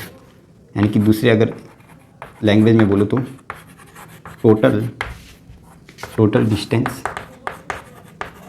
Upon total time. ये मेरे पास क्या हो गया, एवरेज स्पीड हो गई। एवरेज स्पीड क्या होती है, जितना चला, अब मान लो 500 किलोमीटर चले या 200 किलोमीटर चले, ठीक है, और इसको टाइम लगा मान लो कि 2 घंटा लगा, ठीक है, या 3 घंटे लगे, और आप चले मान लो 180 किलोमीटर चले, ठीक है, और इसको टाइम लगा मान लो कि 180 किलोमीटर चले, और टाइम कितना लगा, टोटल टाइम 3 घंटे लगे। ठीक है, ध्यान से देखो ये कितना आ गया, 60 किलोमीटर। यानी कहने का मतलब है 60 किलोमीटर पर आवर आ गया आपकी V एवरेज। तो आप क्या बोलोगे दोस्त को अपने कि मैं 60 किलोमीटर पर आवर से कहाँ पे गया, आपके घर पे आ गया। ठीक है ना, तो ये है हमारे पास एवरेज वाला केस, सिंपल है। ये पूरा स्केलर है तो मैं यहाँ पे वेक्टर रिप्रेजेंट नहीं करूँगा। ठीक है ना, यहाँ पे क्या लिखा है मैंने, टोटल डिस्टेंस लिखा है। हमने डेफिनेशन देखी थी ना कि distance cover by the object in unit time. ठीक है, तो यहाँ पे हमारे पास जो स्पीड होती है वो क्या है, स्केलर होती है। तो यहाँ पे वेक्टर का कोई रोल नहीं है। तो आपको क्या करना है, सिंपल टोटल डिस्टेंस है अपन टोटल टाइम करना है। ठीक है, इंस्टेंटेनियस, आप जा रहे थे अपने दोस्तों के साथ पिकनिक पे, ठीक है, जा रहे थे, आप गाड़ी चला रहे थे सिंपली, ठीक है, आपके दोस्त ने पूछा कि कितनी स्पीड चल रहा है, तो उसने बताया कि मैं अभी 70 की स्पीड से चल रहा हूँ, ठीक है, 70 की स्पीड से चल रहा हूँ। तो जो आपने अभी इंस्टेंट टाइम पे बताया कि मैं कितनी स्पीड से चल रहा हूँ, वही क्या होती है, इंस्टेंटेनियस स्पीड होती है। ठीक है, तो यानी कि speed at instant time instant time. Simple इसकी डेफिनेशन है कि इंस्टेंट टाइम पे जो आपकी स्पीड देखी वही क्या होती है, इंस्टेंटेनियस स्पीड। ठीक है, तो आपको कहने का मतलब इसमें जो टाइम इंटरवल गैप ज़्यादा बड़ा है, बहुत बड़ा गैप है 3 घंटे का, यहाँ पे एग्जांपल लिया, उसको आपको बहुत रिड्यूस करना है, बहुत रिड्यूस। ठीक है, इतना छोटा करना है कि आप ऐसे मान लो कि बिल्कुल 0.000 सेकंड तक मान लो। आप जब देखते हो गाड़ी को तो लगभग 1 सेकंड थोड़ी लगता है, आपको लगभग माइक्रो सेकंड, मिली सेकंड लगते हैं ना। तो आप टाइम को इतना रिड्यूस कर दो, ठीक है ना, तब आपने जो वेलोसिटी देखी, ठीक है, वही क्या है, इंस्टेंटेनियस वेलोसिटी, सॉरी स्पीड है ना, यहाँ पे वेलोसिटी नहीं आएगी, स्पीड आएगी। तो कहने का मतलब अगर इस फॉर्मूले को देखूँ तो भी इंस्टेंटेनियस आ जाएगा हमारे पास। सिंपल है, अगर मैथमेटिकल में आपको क्या करना है कि जो यहाँ पे डेल्टा टी है उसको बहुत छोटा करना है, तो आप क्या करोगे, यहाँ पे लिमिट लगा दोगे। ठीक है, जो डेल्टा टी है वो बहुत छोटा है, टेंस टू 0 है, 0 नहीं है, टेंस टू 0 है, बहुत छोटा है। ठीक है, तो यहाँ पे अगर आप ऐसे करो डेल्टा एस, और इसने आपको छोटा बहुत कर दिया, तो हमारे पास जो इंस्टेंटेनियस की वेलोसिटी सॉरी स्पीड हो जाएगी वो क्या हो जाएगी, जब नीचे छोटा करने पर डी टी हो गया, डी जो हमारे पास वो बहुत छोटे इंटरवल को रिप्रेजेंट करने के लिए, और जो डेल्टा है वो बड़े इंटरवल को रिप्रेजेंट करने के लिए होता है। ठीक है ना, तो यहाँ पे जो डिस्प्लेसमेंट होगा बहुत छोटा हो जाएगा, ये हमारे पास क्या हो गया, इंस्टेंटेनियस स्पीड हो गई। सिंपल है, ये हमारे पास एवरेज हो गई, ये इंस्टेंटेनियस हो गई। ठीक है, तो आपको क्या है, अगर कहने का मतलब ये है, सिंपल है कि अगर आपको एस फंक्शन दिया है टी के रेस्पेक्ट में, क्या दिया है, अगर एस का फंक्शन दिया है टी के रेस्पेक्ट में कि इस टाइप से चेंज हो रही है, अपनी जो डिस्टेंस है वो ऐसे चेंज वेरी कर रही है टाइम के रेस्पेक्ट, तो अगर आपको क्या करना है, अगर आपको वी इंस्टेंटेनियस फाइंड करना है एट टी टाइम, ठीक है, तो क्या करना पड़ेगा आपको, डिफ्रेंशिएशन इस एस का, क्या कहोगे, एस का डिफ्रेंशिएशन करना है, तो आपके पास क्या आएगा, वो इस टी टाइम पर इंस्टेंटेनियस वेलोसिटी आ जाएगी। ठीक है, आगे एग्जांपल करेंगे।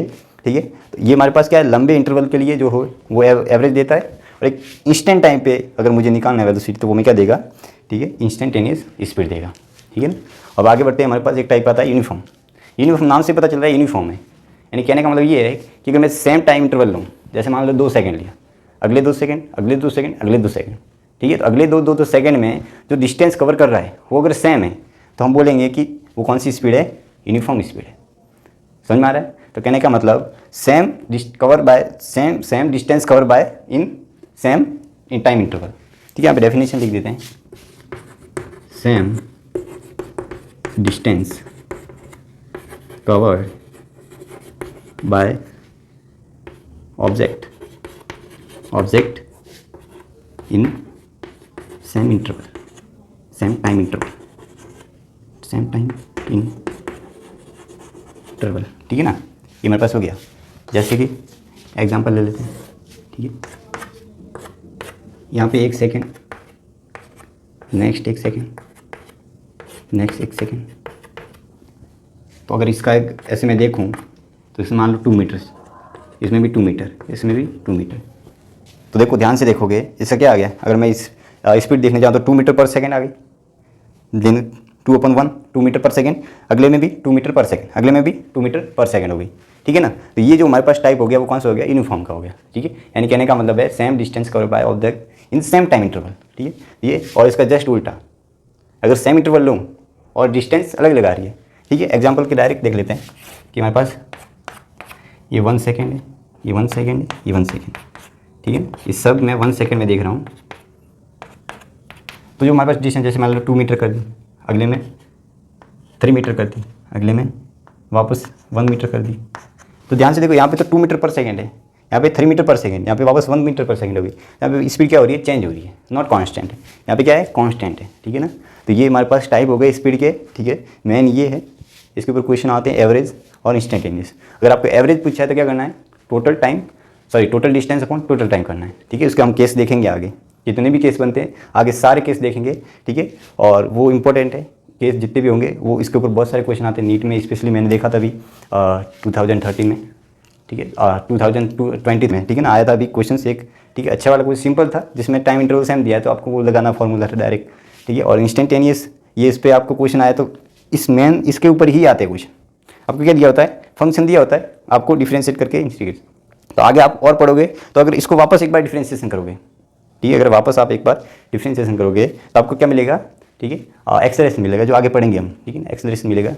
ठीक है, तो एक बार ये इतना लिख लो साहब। ठीक है, चलो एक क्वेश्चन कर लेते हैं इसके ऊपर। ठीक है, सिंपल क्वेश्चन है। क्वेश्चन ये है कि जैसे मान लो कि दिया आपको s = 2² 2³ प्लस 2 3 प्लस 3 दे दिया, ऐसा कुछ इक्वेशन दी है। कहने का मतलब ये है कि आपको क्या दिया है, S is equal to function of time, ये आपको दिया है और आपको पूछा है कि find at T is equal to 3 second, at T is equal to 3 second velocity, sorry speed, यानी कि आपको क्या पूछा है, इंस्टेंटेनियस स्पीड ही पूछा है, किसी पर्टिकुलर टाइम पर पूछा है आपको, क्या पर्टिकुलर टाइम पर पूछा है। इसका मतलब क्या है, वो इंस्टेंटेनियस पूछ रहा है कि एक गाड़ी जा रही थी, इस अकॉर्डिंग इसकी जो डिस्टेंस है वो वेरी कर रही है टाइम के रेस्पेक्ट में, तो 3 सेकंड बाद किसी ने दोस्त ने बोला कि इसकी स्पीड कितनी है, तो कैसे फाइंड करेंगे, सिंपल है, v is equal to D S upon D T कर दो, ठीक है। तुम्हारे पास ये हो जाएगा, आपको डिफ्रेंशिएशन तो आते होंगे, 2t 2 प्लस 2t स्क्वायर 3, तो यहाँ से हो जाएगा 6t स्क्वायर प्लस 4t, ठीक है, ये हमारे पास भी आ गया। और यहाँ पे पूछा t इजिकल टू 3 सेकेंड, तो यहाँ पर वैल्यू पुट कर दो, यहाँ आ जाएगा 3 का स्क्वायर प्लस 4 और 3 आ गया, ठीक है। ये हो गया 9 36, ठीक है, 36 का 56 54 और ये हो गया 12, ठीक है। तो ये आ गया हमारे पास 6 और 6 66 मीटर पर सेकेंड, ये आंसर आ गया। सिंपल था क्वेश्चन, कोई ज़्यादा टफ नहीं था, ठीक है। तो आपको क्या करना है, डिफ्रेंशिएशन करना है, सिंपल। अगर आपको डिस्प्लेसमेंट सॉरी डिस्टेंस की इक्वेशन दी है तो टाइम के रेस्पेक्ट में, ठीक है, छाप लो फटाफट। अब आते हैं एवरेज, जो स्पीड हमने पढ़ी थी भी, उसमें बहुत सारे केस बनते हैं, ठीक है ना। केस ये है कि जैसे इन द सेंस कि आपको दे दिया, सेपरेट कर दी कि इतने टाइम में इतनी स्पीड से चला, इतने टाइम में इतनी स्पीड से चला, इतने टाइम में इतनी स्पीड से चला, ये तो इसका एवरेज फाइंड करना है। अगर इसका एवरेज फाइंड करना है तो कैसे करेंगे, अगर आपको ऐसे दे दिया डायरेक्ट, ठीक है, कि इतने टाइम तक इतने वेलोसिटी से चला, इतने टाइम तक इतने वेलोसिटी से चला, तो ऐसे ऐसे करके बहुत सारे केस बनते हैं। तो वो एक बार आते बार देखते हैं फटाफट, ठीक है ना। तो ये हमारे पास लिख देते हैं, average speed in different cases,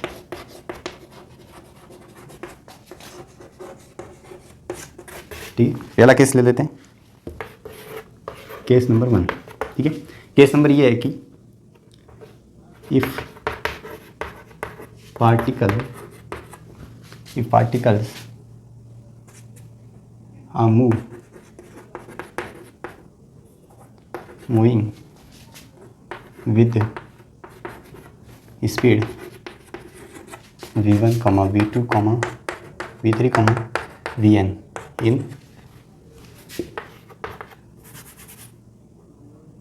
in time t1, t2, t3, tn respectively, ठीक है, रेस्पेक्टिवली।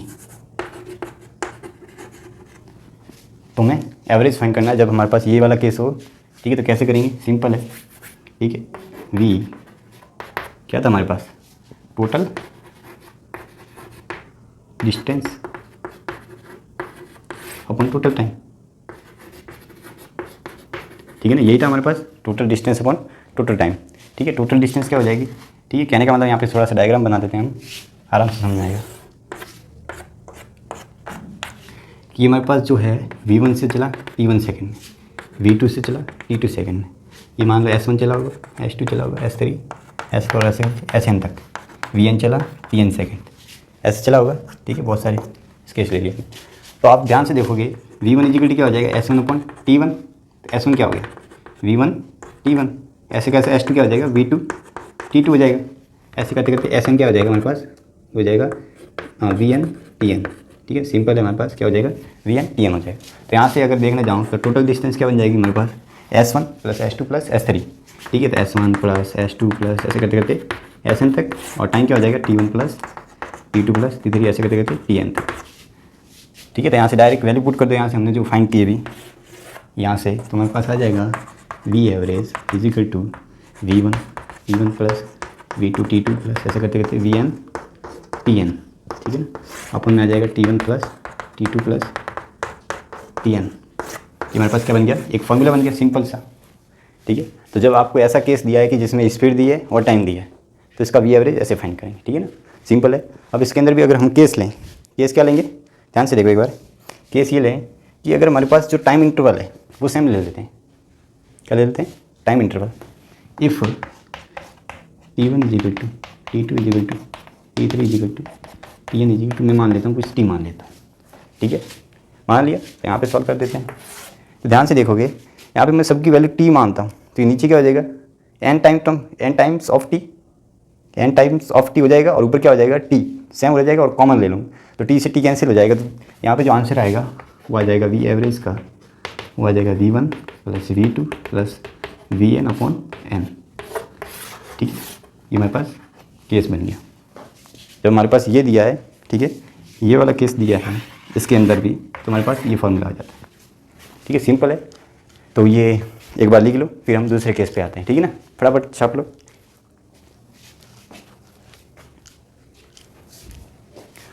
अब अगर हमारे पास ये दूसरा केस है, ठीक है, दूसरा केस ये है कि अगर हमारे पास particles moving with velocity v1 v2 और v1 में इसने s1 डिस्टेंस कवर की, s2 sn करके s रेस्पेक्टिवली इन्होंने इतनी कवर डिस्टेंस की, तब इसका मुझे फाइंड करना है एवरेज स्पीड, ठीक है। तो इसका एवरेज स्पीड के लिए वापस वही फॉर्मूला, ठीक है, हमारे पास क्या बन जाएगा, p एवरेज बन जाएगा टोटल डिस्टेंस यानी कि s1 plus s2 plus sn हो जाएगा, और नीचे t1 प्लस t2 प्लस ऐसे करते करते tn। लेकिन हमें टाइम तो दिया ही नहीं है, तो आपको क्या करना पड़ेगा, यहाँ से टाइम फाइंड करना पड़ेगा। टाइम कैसे फाइंड करोगे, ध्यान से देखो कि यहाँ पे हमारे पास डायग्राम बनाते हैं, जैसे इसने S1 S2 S3 और ऐसे करते करते Sn तक, ठीक है, कितने से, V1 से V2 से V3 से और Vn से ऐसे ट्रैवल की। यहाँ पे जो टाइम T1 क्या बन जाएगा हमारे पास, अगर इस वेलोसिटी से फॉर्मूला देखूँ तो V इक्वल टू होता है S अपॉन T, ठीक है, तो 1 के लिए 1 1 हो जाएगा, तो T1 आ जाएगा हमारे पास S1 अपॉन क्या हो जाएगा V1, ऐसे कैसे T2 हो जाएगा S2 अपॉन V2, और ऐसे कैसे Tn आ जाएगा हमारे पास S3 upon V3, sorry Nn आ जाएगा ना, ये Nn बन गया, सिंपल है। तो यहाँ से वैल्यू पुट कर देंगे हम, ठीक है, हमारे पास ये बन गया, तो V एवरेज आएगा S1 plus S2 plus Sn upon S1 upon V1 plus S2 upon V2 plus S3 upon V3, और ऐसे करते करते हमारे पास आ जाएगा Sn अपॉन Vn। ये फॉर्मूला बनेगा सिंपल, ठीक है। जब हमारे पास क्या केस दिया हो कि वेलोसिटी और डिस्प्लेसमेंट दिया हो, तब आपको ये वाला फॉर्मूला यूज करना है, ठीक है। इसमें भी हम केस बना सकते हैं कि अगर हमारे पास जो डिस्टेंस है वो सेम कवर कर रहे हैं, भले V1 से कर रहे हैं, V2 से कर रहे हैं, V3 से कर रहे हैं, डिफरेंट वेलोसिटी से सेम डिस्टेंस कवर कर रहे हैं, ठीक है ना। तो यहाँ पे केस ले लेते हैं सिंपल वाला कि if S1 is equal to S2 is equal to S3 और ऐसे करते करते Sn के इक्वल कर दूँ, तो ध्यान से देखोगे ऊपर से ऐड हो जाएंगे और n टाइम्स हो जाएंगे, तो Sn हो जाएगा, ठीक है, n इंटू s हो जाएगा, और नीचे s सब s जगह हो जाएगा, मैं यहाँ पे मान लेता हूँ s के, तो यहाँ पे s हो जाएगा और s कॉमन ले लूँगा, तो यहाँ ऊपर से s से s कैंसिल हो जाएगा, तो डायरेक्ट मैं लिख देता हूँ। तो यहाँ पे v एवरेज आ जाता है हमारे पास n upon 1/v1 plus 1/v2 plus 1/v3 plus 1/vn, 1/vn हो जाएगा। ये हमारे पास फॉर्मूला बनता है, ठीक है ना, सिंपल फॉर्मूला बनता है, ठीक है। जब हमारे पास केस क्या दिया है S1 equal to S2 equal to S3 equal to Sn, और जो कि मैंने मान लिया S, ठीक है, तो यहाँ से कॉमन लोगे Sn बन जाएगा, S से S कैंसिल होगा, तो आपके पास ये आएगा रिजल्ट, ठीक है। तो एक बार ये भी लिख दो केस, अच्छा है, ठीक है। चलिए एक क्वेश्चन करते हैं इसके ऊपर, ठीक है, सिंपल सा है कि हमारे पास मान लेते हैं एक घर है, ठीक है, ठीक है, सिंपल सा घर है, और ये है हमारे पास कुछ भी मान लेते हैं, एक बिल्डिंग है, मान लो कुछ भी है, सिंपल सी बिल्डिंग है, इनके बीच की जो डिस्टेंस है, ठीक है, मान लेते हैं 10 किलोमीटर है, कितनी है, 10 किलोमीटर है, ठीक है। ये आदमी यहाँ से चला, कहाँ चला, इस तरफ चला, कितनी स्पीड से, 10 किलोमीटर पर आवर से, यहाँ तक आया, कुछ काम तक कर लिया फटाफट और निकल पड़ा, ठीक है, वापस निकल पड़ा, इस तरफ कितने से चला, ये 5 किलोमीटर पर आवर से, ठीक है, ये चला, इस तरफ चला, तो मुझे फाइंड करना है V एवरेज, यानी कि स्पीड, एवरेज स्पीड फाइंड करनी है। तो कैसे करेंगे, ठीक है, सिंपल क्वेश्चन है, तो ध्यान से देखो एक बार, ठीक है, total distance upon total time, ठीक है, आपको ये लिखना है। आपको इसमें क्या दिया है, ध्यान से देखो, ये जो हम अभी तक पढ़ रहे हैं वो 1D के लिए पढ़ रहे हैं मोस्ट ऑफ, ठीक है ना। जो एवरेज स्पीड वगैरह निकाल रहे हैं वो 1D है, ये भी एक ही डायरेक्शन में, ये भी एक ही डायरेक्शन में, ठीक है। तो स्पीड के लिए कोई मैटर नहीं करता, डायरेक्शन अपोजिट है, लेकिन एक ही डायरेक्शन में, ठीक है। तो हम डायरेक्ट यहाँ से लिख देंगे, क्या डेटा दिया हमें, टोटल डिस्टेंस दी हुई है और यहाँ पे वेलोसिटी दी है, ठीक है। तो हमारे पास आ जाता है वी एवरेज का फॉर्मूला होता है total distance upon total time, ठीक है, टोटल टाइम। तो ये हमारे पास टोटल डिस्टेंस 10 किलोमीटर दी है। टोटल टाइम देखते हैं, देखो ध्यान से देखना, ये 10 किलोमीटर पर आवर से जा रहा है और 10 किलोमीटर यहीं है, तो ये कितने घंटे में गया यहाँ से, एक आवर में गया होगा, तो इसको टाइम लगा 1 आवर प्लस, ठीक है। यहाँ से ये 5 में जा रहा है, 1 घंटे में ये 5 गया, तो पूरा जाने के लिए आपको वापस कितना यहाँ से बताओ, ये इसको 2 घंटे लगेंगे, तो 2 आवर्स। तो अगर मैं यहाँ पे लिखूँ तो 2/3 किलोमीटर पर आवर, ये आ गया हमारे पास वी एवरेज। सिंपल है, तो ऐसे क्वेश्चन को ऐसे सॉल्व करना है, ठीक है, सिंपल है। तो यहाँ पे ये हमारे पास केस बन गया, लिख लो फटाफट। एक और क्वेश्चन कर लेते हैं इसके ऊपर। क्वेश्चन ये है कि एक आदमी है जो ए पॉइंट से बी पॉइंट तक गया, ठीक है। तो उसकी जो 1/3 है, कितना 1/3, तो ये मान लेते हैं हम x मान लेते हैं, ये डिस्टेंस कितनी है x। तो इसका जो 1/3 भाग है ना x/3, इसने 20 किलोमीटर पर आवर से चला, ठीक है। और दूसरा इसका 3 भाग है, x/3 चला कितने से 10 किलोमीटर पर आवर से चला, ठीक है ना। और जो लास्ट बचा 1/3 पार्ट, वो चला इस 80 किलोमीटर पर आवर से चला, ठीक है। ये हमारे पास टोटल डिस्टेंस x मान लिया हमने, उसका 1/3 इतने से चला, इतने से चला। तो आपको इसकी एवरेज फाइंड करनी है, तो एवरेज फाइंड कैसे करेंगे, वी एवरेज इक्वल टू हो जाएगा हमारे पास टोटल डिस्टेंस अपन टोटल टाइम, ठीक है ना, टोटल टाइम। एक ही फार्मूला है, आपको एवरेज फाइंड करना है, अगर आपको स्पीड एवरेज फाइंड करनी है, एक ही फार्मूला है, total distance upon total time. वो किसी भी फॉर्म में या तो टोटल डिस्टेंस आपको फाइंड करने को दिया जाए या टोटल टाइम फाइंड करने, जो हमने अभी 2 केस पढ़े थे उसमें वही तो किया है, ठीक है। तो सिंपल है, डायरेक्ट टोटल डिस्टेंस कितनी है x है, टोटल टाइम कितना लगा। अब ध्यान से देखना, क्या वो सेकंड वाला केस भी बन रहा है ना, ठीक है। तो मैंने इसका टाइम निकालना है, टाइम कैसे निकालोगे, डिस्टेंस अपॉन वेलोसिटी से, ये हो जाएगा x/3 और अपन हो जाएगा 20, x/3 अपन हो जाएगा 10, ठीक है।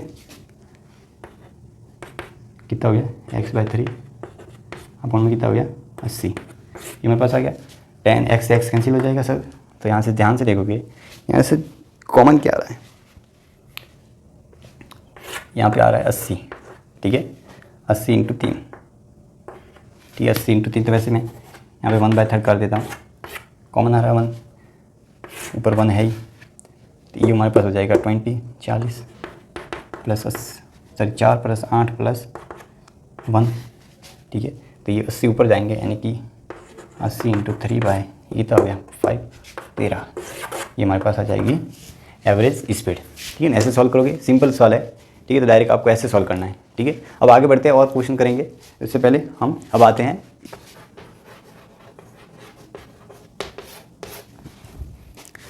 हम वेलोसिटी पे। हमने स्पीड देख ली, डिस्टेंस और डिस्प्लेसमेंट तीनों चीज़ें देख ली, ठीक है। पैरामीटर है काइनेमेटिक्स के, इनको सबसे पहले आपको जब भी हम काइनेमेटिक्स को समझना है पूरी को, तो पैरामीटर को अच्छे से समझना बहुत ज़रूरी है, ठीक है। इसके बिना आप आगे पढ़ोगे इक्वेशंस तो समझ में नहीं आएगी कि इक्वेशन को कैसे, मतलब क्वेश्चन को कैसे इन इक्वेशन से सॉल्व करना है। तो इसके लिए सबसे पहले आपको जितने भी ये पैरामीटर मैंने लिखा है 5 से 5, ठीक है, डिस्टेंस, डिस्प्लेसमेंट, वेलोसिटी, स्पीड और एक्सेलरेशन, ठीक है ना। इनको आप एक बार अच्छे से समझ लो, इनके टाइप्स अच्छे से समझ लो, ठीक है। उनमें डिफरेंस क्या है, कौन कौन सी स्केलर है, कौन कौन सी वेक्टर क्वांटिटी है, इनकी यूनिट क्या है वगैरह, सारी चीज़ें एक बार अच्छे से समझ लोगे तो आपको इक्वेशन सॉल्व करने में कोई दिक्कत नहीं आएगी, ठीक है ना। तो अब हम शुरू करते हैं वेलोसिटी। वेलोसिटी कुछ नहीं होती है, ठीक है, ये होता है rate of change of displacement,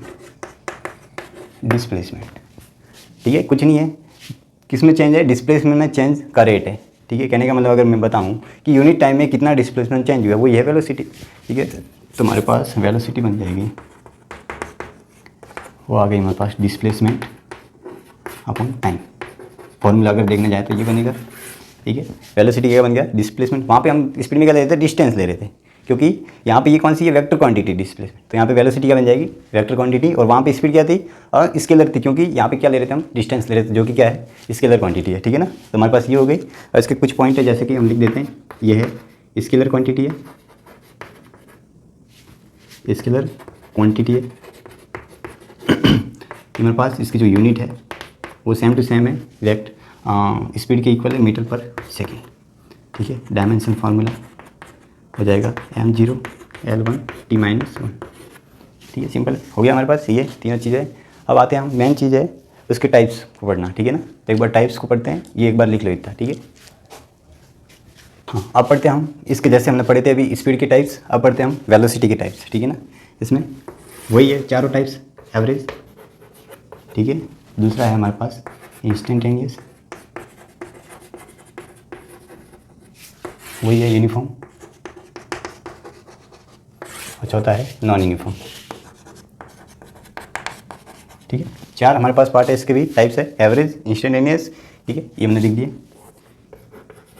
पूरा लिख देते नाम एवरेज, ठीक है। इन चारों को एक बार अच्छे से समझ लेते हैं, ठीक है।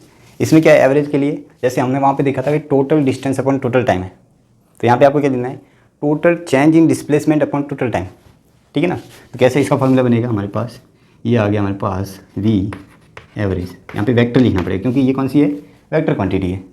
हमने आगे लिखा था वहाँ पे एक बार करेक्शन कर लेना, जो भी हमने वेलोसिटी में लिखा था स्केलर की जगह पे आप वेक्टर कर देना ना, गलती से लिख दिया, ठीक है। तो ये हमारे पास बन जाएगा delta S vector upon delta T, ये क्या है, चेंजिंग डिस्प्लेसमेंट। अगर आगे इसको ऐसे लिखूँ, S2 vector minus S1 vector upon T2 minus T1, ठीक है ना। तो यहाँ पे एक बार थोड़ा सा अच्छे से समझ लेते हैं चीज़ों को, S1 क्या है। अगर S1 आपको बहुत सारी वेलोसिटीज दी है, ऐसे जाके अगर ये क्वेश्चन करेंगे आगे, ऐसे बहुत सारी दी है, तो आपको S1 लेना है, ठीक है, initial position vector, initial position vector, ठीक है ना, इनिशियल पोजीशन वेक्टर, ठीक है। और S2 फाइनल पोजीशन वेक्टर लेना है। ये इनिशियल पोजीशन वेक्टर है, ये फाइनल पोजीशन वेक्टर है। हमारे पास ये फॉर्मूला बन गया, यानी कि अगर उसकी डायरेक्शन देखूँ v एवरेज की, यानी कि एवरेज वेलोसिटी की अगर डायरेक्शन देखेंगे तो आपको कहाँ देखनी पड़ेगी, चेंज इन डिस्प्लेसमेंट, जहाँ पे चेंज हुआ है वही हमारे पास डायरेक्शन किसकी देगा, v एवरेज की, ठीक है ना। तो ये हमारे पास फॉर्मूला बन गया, सिंपल है। इसमें अब इंस्टेंटेनियस सिंपल है, जैसे अभी हमने पढ़ा था, ठीक है। और उसमें मैंने क्या बोला था कि अगर ये हमारे पास टाइम इंटरवल बहुत बड़ा है तो ये हम एवरेज लेते हैं, अगर मैं इस टाइम इंटरवल को बहुत छोटा कर दूँ तो हमारे क्या हो जाएगा, एक टी टाइम पर इंस्टेंटेनियस हो जाएगा, ठीक है ना, ठीक है। तो ये हमारे पास v इंस्टेंटेनियस हो जाएगा। क्या करना है आपको, limit delta T times to 0 लगाना है, तो delta S vector upon delta T क्या बन जाएगा हमारे पास, ये बन जाएगा, सिंपल है, ठीक है, ये बन जाएगा D S vector upon D T. क्या ये बात समझ में आई। तो अगर आपको मान लो कि एस वेक्टर दिया है, टी के फॉर्म में वेरिएबल दिया है, ठीक है, ऐसे मान लेते हैं एस वेक्टर दिया है, आपको क्या करना है, सिंपल है, v इंस्टेंटेनियस फाइंड करना है किसी p is equal to T time पर। तो क्या करोगे, d by D T S vector का, ठीक है। आपको डायरेक्शन सेम ही रखनी है, जैसे आई कैप में दिया है, जे कैप में दिया है, तो आपको सिर्फ क्या करना है, आई कैप वाले को डिफ्रेंशिएट करना है अलग से और जे कैप वाले को अलग से करना है। तो वो आपकी क्या आ जाएगी, स्पीड आ जाएगी, सॉरी वेलोसिटी आ जाएगी इंस्टेंटेनियस किसी टाइम पर, ठीक है। तो वहाँ पे टाइम की वैल्यू पुट कर देना, तो आपके पास ये आंसर आ जाएगा, ठीक है ना। तो ये हमारे पास हो गई इंस्टेंटेनियस और ये हो गए एवरेज, ठीक है। अब हमारे पास यही बात है यूनिफॉर्म। यूनिफॉर्म इसका मतलब ये है कि जहाँ पे हमने स्पीड पढ़ा था, क्या पढ़ा था, स्पीड पढ़ा था, तो वहाँ पे हमने बोला था कि जो मतलब सेम टाइम इंटरवल में सेम डिस्टेंस कवर करे, ठीक है, सेम टाइम इंटरवल में सेम डिस्टेंस कवर करे, हम बोल रहे थे यूनिफॉर्म स्पीड है। तो यहाँ पे देखो, क्योंकि वेलोसिटी क्या है, वेक्टर क्वांटिटी है, तो ये हो सकता है कि अगर ये सेम टाइम में सेम डिस्टेंस करे तो भी ये यूनिफॉर्म नहीं हो सकती। रीजन है कि अगर इसके अंदर डायरेक्शन भी सेम रहनी चाहिए, ठीक है ना। बच्चे ये गलती कर देते हैं, क्या करते हैं कि यूनिफॉर्म है तो मान लेते हैं कि सेम टाइम इंटरवल में सेम डिस्टेंस कवर कर रहा है तो हमारे पास यूनिफॉर्म है, यूनिफॉर्म वेलोसिटी है। ये गलत है, क्योंकि ये क्या है, वेक्टर क्वांटिटी है, तो इसमें मैग्नीट्यूड के साथ क्या होना चाहिए, उसकी डायरेक्शन भी सेम होनी चाहिए, ठीक है ना। तो यहाँ पे लिख दो रिमेन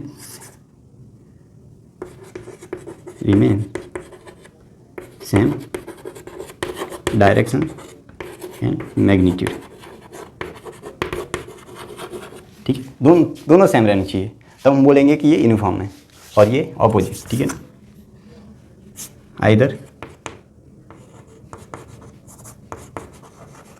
आइदर मैग्नीट्यूड और डायरेक्शन विल नॉट सेम। अगर ये दोनों सेम नहीं है तो हम नॉन यूनिफॉर्म बोलेंगे, या तो डायरेक्शन सेम नहीं हो सकती है या मैग्नीट्यूड सेम नहीं है, या दोनों सेम नहीं है तो हम बोलेंगे ये नॉन यूनिफॉर्म है, ठीक है ना। तो ये हमारे पास इसके सारे टाइप्स हो गए, ठीक है। एवरेज देख लिया हमने, इंस्टेंटेनियस देख लिया, यूनिफॉर्म और नॉन यूनिफॉर्म, ठीक है। तो एक बार इसको वापस लिख लो, ठीक है। अब आगे बढ़ते हैं। देखो हमें ये सवाल दिया है, ठीक है, जिसमें क्या बोला गया है कि एक particle is moving such that its position X Y are 2,3 पे, t=0 पे, यानी कि इसका हम एक सबसे पहले डायग्राम बना लो। मैंने आपको बताया कि जब भी क्वेश्चन आप पढ़ो तो साथ में डायग्राम बनाते जाओ, जिससे सारी, नहीं तो क्या होता है फिजिक्स से क्वेश्चन कभी कभी होते हैं बहुत बड़े आ जाते हैं, अब आगे पढ़ते जाओगे तो पीछे की चीज़ें भूलते जाते हो, ठीक है ना। तो मेन चीज़ है कि आप जैसे ही लाइन पढ़ रहे हो, क्या डेटा दिया तुरंत उसका डायग्राम बना दो या डेटा लिख दो कि हमें ये दिया गया है, ताकि बार बार वापस आपको क्वेश्चन पढ़ने में, ठीक है, टाइम वेस्ट नहीं करना पड़े, ठीक है ना। क्योंकि आपके लिए इंपॉर्टेंट है टाइम को सेव करना एग्जाम में, ठीक है ना। तो ये अच्छा है अप्रोच करने का एक क्वेश्चंस को फिजिक्स में, ठीक है। सबसे पहले तो आपको अप्रोच करना है कैसे कि जब भी क्वेश्चन दिया है आप लैंग्वेज में एकदम बिल्कुल डेटा दिया वो लिख दो और इसका डायग्राम बना दो। आधा क्वेश्चन तो ऐसे ही सॉल्व हो जाता है, हमें सारी चीज़ें पता चल जाती है कैसे क्या हो रहा है, ठीक है ना।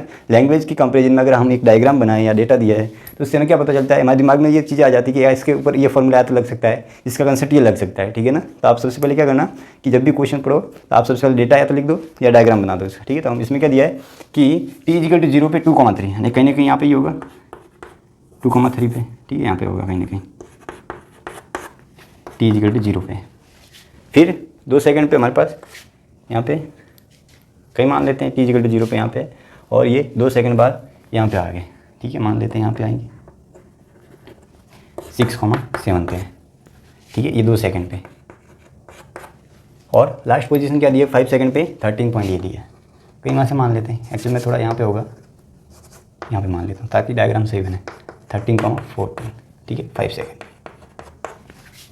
तो मैंने आपको बताया था वी एवरेज फाइंड करने के लिए एक फॉर्मूला, वो क्या था, delta S vector upon delta T, ठीक है। तो डेल्टा एस वेक्टर क्या हो गया, S2 minus S1 vector upon T2 minus T1, ठीक है। मैंने क्या लिखा था, S1 क्या है, कौन सा position vector, initial position vector है। तो आपको ऐसा क्यों देखना है, इसकी कोई ज़रूरत ही नहीं है ना, आपको इनिशियल और फाइनल पोजीशन देख लो और डिफरेंस ले लो। हमारे पास ये हो गया इनिशियल पोजीशन, ठीक है, S1 वेक्टर, और फाइनल पोजीशन हमारे पास सिंपल ही हो गया, ये हमारे पास S2 हो गया। आपको बीच का देखना ही नहीं है ना कि आपको क्या दिया, क्योंकि आपको पूछा क्या है V average from 0 t=5 second. तो आपको क्या करना है, t=0 से 5 सेकंड के बीच में देखना है। तो t=0 पे यहाँ पे था और फाइनल यहाँ पे था, ठीक है ना। तो आप नहीं तो यहाँ से वेक्टर फाइंड करते हैं, इससे अच्छा है कि आप डायरेक्ट देखो। S1 वेक्टर आ गया हमारे पास, कितना आ गया 2i प्लस 3j, S2 आ गया हमारे पास 13i प्लस 14j, ठीक है। तो यहाँ से डायरेक्ट वैल्यू पुट कर दो, फिर हमारे पास आ जाएगा वी एवरेज वेक्टर 13 में से ये घटाऊंगा, डायरेक्ट मैं घटा रहा हूँ, तो 11i प्लस 11j अपन टाइम कितना दिया 5 दिया है, -0 करोगे तो 5 ही रहेगा, ये आ गया आंसर, ठीक है। तो कोई टफ क्वेश्चन नहीं आते हैं, बस थोड़ा सा आपको क्या है कि कुछ कंसेप्ट को समझना होता है चीज़ें, ठीक है ना। ये जैसे कि ये क्वेश्चन है, इसमें बच्चे क्या करते हैं, ये वेक्टर लेते फिर घटाते, इसका लेते डिफरेंस, तो ये गलत है। ऐसे गलत तो नहीं कह सकते क्योंकि ये आपको लेने में टाइम लगता है। तो आपको सबसे पहले कंसेप्ट को पकड़ो एक बार अच्छे से और ट्रिक के साथ सॉल्व करो कम टाइम में। तो आपको क्या करना पड़ेगा, मैंने बताया कि सिंपल है कि S1 क्या करना है, आपको इनिशियल पोजीशन वेक्टर लेना है, ये पोजीशन वेक्टर ये क्या है, मेरे पास फाइनल है, आपको इसका बीच का देखना है, भले 1000 कितने भी क्यों ना दियो, आपको इनिशियल और फाइनल के देख लो, ठीक है। तो ऐसे करेंगे इस क्वेश्चन को, ठीक है, एक बार लिख लो, आगे बढ़ते हैं। एक हमारे पास